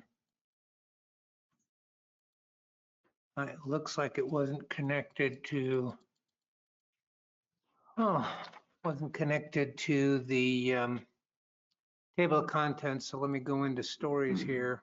Well, and I can talk about it. So we've in the last 2 years, we've increased our volunteer staff by 18 firefighters. 98% of our volunteers do not live in the city of Fountain, which is really challenging because they have to drive a long ways. Back, probably just 5 years ago, they were responding from home to calls, but if they live in Colorado Springs and they're going to respond here for a call, it's going to all be over before they get here. So that is no longer happening. We do still have approximately 20 volunteers in the department, but this program is really it's really in a decline. We've made the decision we're not going to add any more volunteers in 2021. We're going to support the volunteers that we have now and see how it goes, and then we'll reevaluate things in 2022. It's just they're struggling to work 2 jobs, support their families, and really the majority of these folks, since I've been here, they come in, they get their certifications, and they go work for another department, and that's what we're doing. And that's not really good for our taxpayers to do that. So that's why we're gonna take 2021 to reevaluate this and see where we are.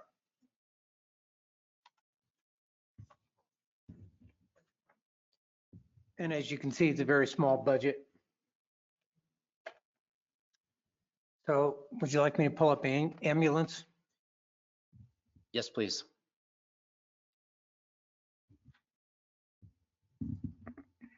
And ambulance will be the final fund that we have to hit on tonight.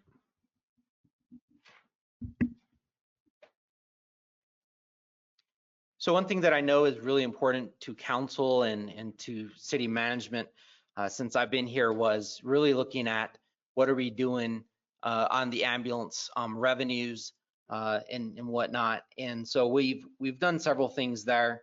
Just some highlights real quick. We've updated our medical protocols. We just a new ambulance, we just got it in last week to replace an ambulance that's from 2000. I told the finance director today to take the ambulance that was in the budget for, I believe it was 2022, take that out, which that was in there for 350,000. So we're gonna take that out. We're really okay till 2023 with the fleet that we have at this point in time. And on the ambulance, another thing that I think has been a really big change for our department is we are responding to motor vehicle accidents with no injuries. And these are calls where people call 911 and they say, nobody's hurt. We kind of bumped into each other. We're going to wait for the police to come do a report. And we were sending an ambulance and an engine to those lights and siren. And so we've stopped going to those calls because there's three different ways these calls come in. They come in as there's definitely injuries. They come in as unknown injuries. The unknown injuries we're still sending a full response on. But when people clearly say there's nobody hurt at this accident, the police are going. Now the one change to that is on I-25, we're still sending a fire engine out there to block in case they're blocking traffic just to keep our citizens safe with the high speeds out there. And that's saving us, believe it or not, saving us about 700 calls a year that we're not spending fuel and whatnot on those. So that's really been good for us as well. We want to update our ambulance gurneys with grants. Our new ambulance has got this button system where you line up the gurney and it loads itself. Pretty high-tech stuff. But it saves back injuries. And so we really want to pursue having that happen there as well. So on the revenue side of things, we are going to be undergoing some fairly comprehensive change in our collections rate from our ambulance company the last couple years was about 67%, really should be up in the 80 percentile. And so we're going to make some pretty drastic changes. January 15th, 2021, we're going to be changing our entire system that we do our incident reporting in. And as part of that, our EMS billing should improve as well. So if I can just get that up, that additional 13%, that's almost $100,000 more that we would bring in revenues as well. And you heard the city manager speak earlier this evening that we are going through a program that potentially may bring in $688,000 to us at the end of September. It's tied to the budget, the federal budget year, which would be, October 1 is their new budget year.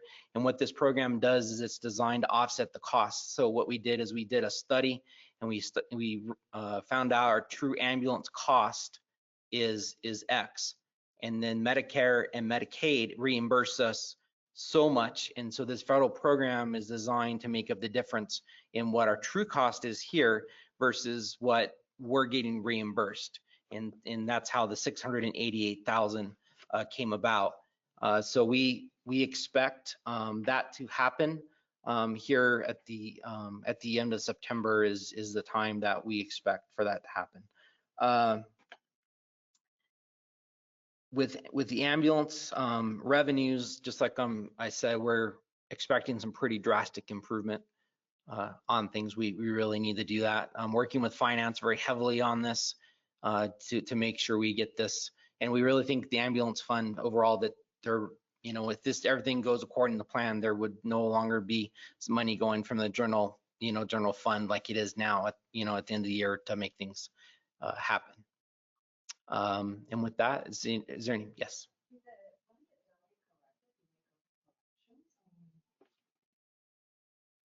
They have not been really good about that. I will say that as well. And so that's something that we will be evaluating with our new setup is, do we want to send people to collections? You all remember I came before you last year with Wellness Wishes, and that was to go and try to get more out of the insurance. That program is still lying out there. It's just, it was not compatible with what our ambulance billing company is doing now. That's another reason for change, is because we want all these revenue programs to all work together as well. But the collections thing, right now, as far as I know, it's not happening.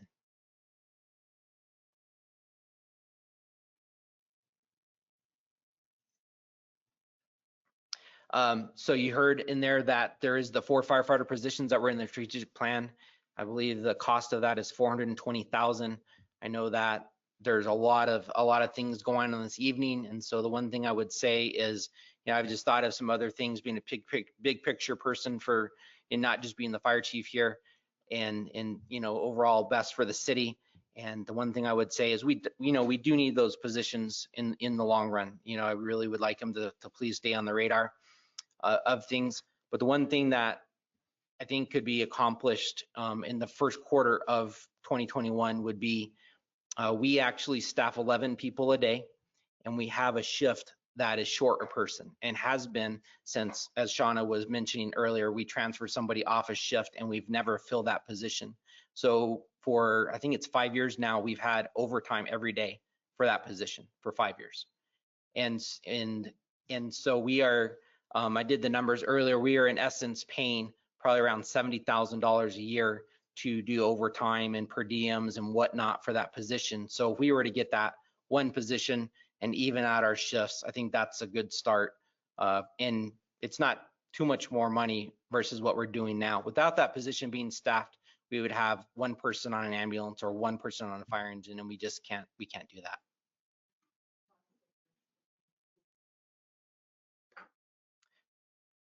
Shauna, do you know off the top of your head what the cost of a firefighter EMT would be with benefits? It's probably in the 70s.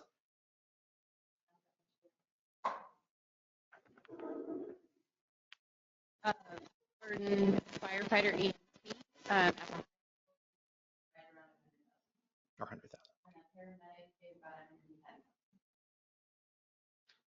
we still planning on filling those positions? I want to make sure They're not currently in the fire department. There's no funds to fund those positions. Remember, we hired 3 this year, but yeah, there's no funds for the next year. How long could you go without? Yeah, if we were to get that one position and stop doing the overtime for every day, I think we can keep doing what we're doing and reevaluate, especially if we start getting more revenues in, and that opens more doors, and we reevaluate this, in 2021. the additional ones. Really, you only need about an additional $50,000 overtime and a full-time. It's probably as low as 30 to 40,000, I would think. Or 50, just, okay. Well, thank you. I know, but yeah. Okay, we're giving more money. So where are you at? Sorry? Where are you at? Are we? I think that's, you know, that's the end of my presentation. Thank you. All right, yeah, it's 3.5 hours in. Any other questions for Chief and or Commander? Commander, go ahead.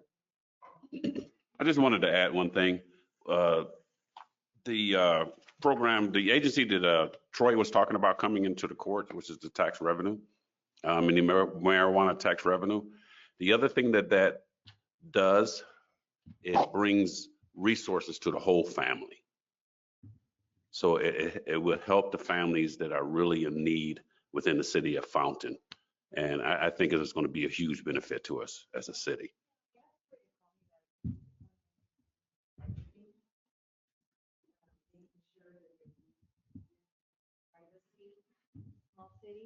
Right. Absolutely. And I'm sure we can make that happen. No doubt. But I think one of the huge benefits of that is that it's going to bring a lot of resources to that whole family that they need. Okay, that's all. Thank you. Okay, Scott, you want to wrap up? So at this point, this is wrapping up the general fund piece. We will allow you to sort of take your time and digest it. And then we'll come back on the second. Our primary focus is going to be at that time on the utilities and any remaining funds. We have a few small funds, debt service, those sorts of things. But at the same time, we'll then also ask you if there's any changes that you want to make. I mentioned already the 435 that you had available if you wanted to plug that into something. And if there's other changes you want to make as well. So, and we can hit on it at that time because this is just really to get you introduced to what we have in the budget. If there's questions between now and then, reach out, give us a holler, and we can answer them any way we can. And if we don't have the immediate answer, we'll track it down for you. So with that, that's all I had, Mr. Mayor. Okay, and we will see you back for this discussion November 2nd, 6 p.m. Are we going to be in here? I think so. I'm almost positive we are. Okay, I thought Todd said that there was something else. Oh, going no, on. no. Thank you. You're right. There's a separate meeting here, so I think we're having it over at, are we having it at PB or the community room? Well, it won't be here. I know for sure it won't be in Okay, so City Hall. stay tuned as to where our next. Okay, all right. Have a good evening, everybody.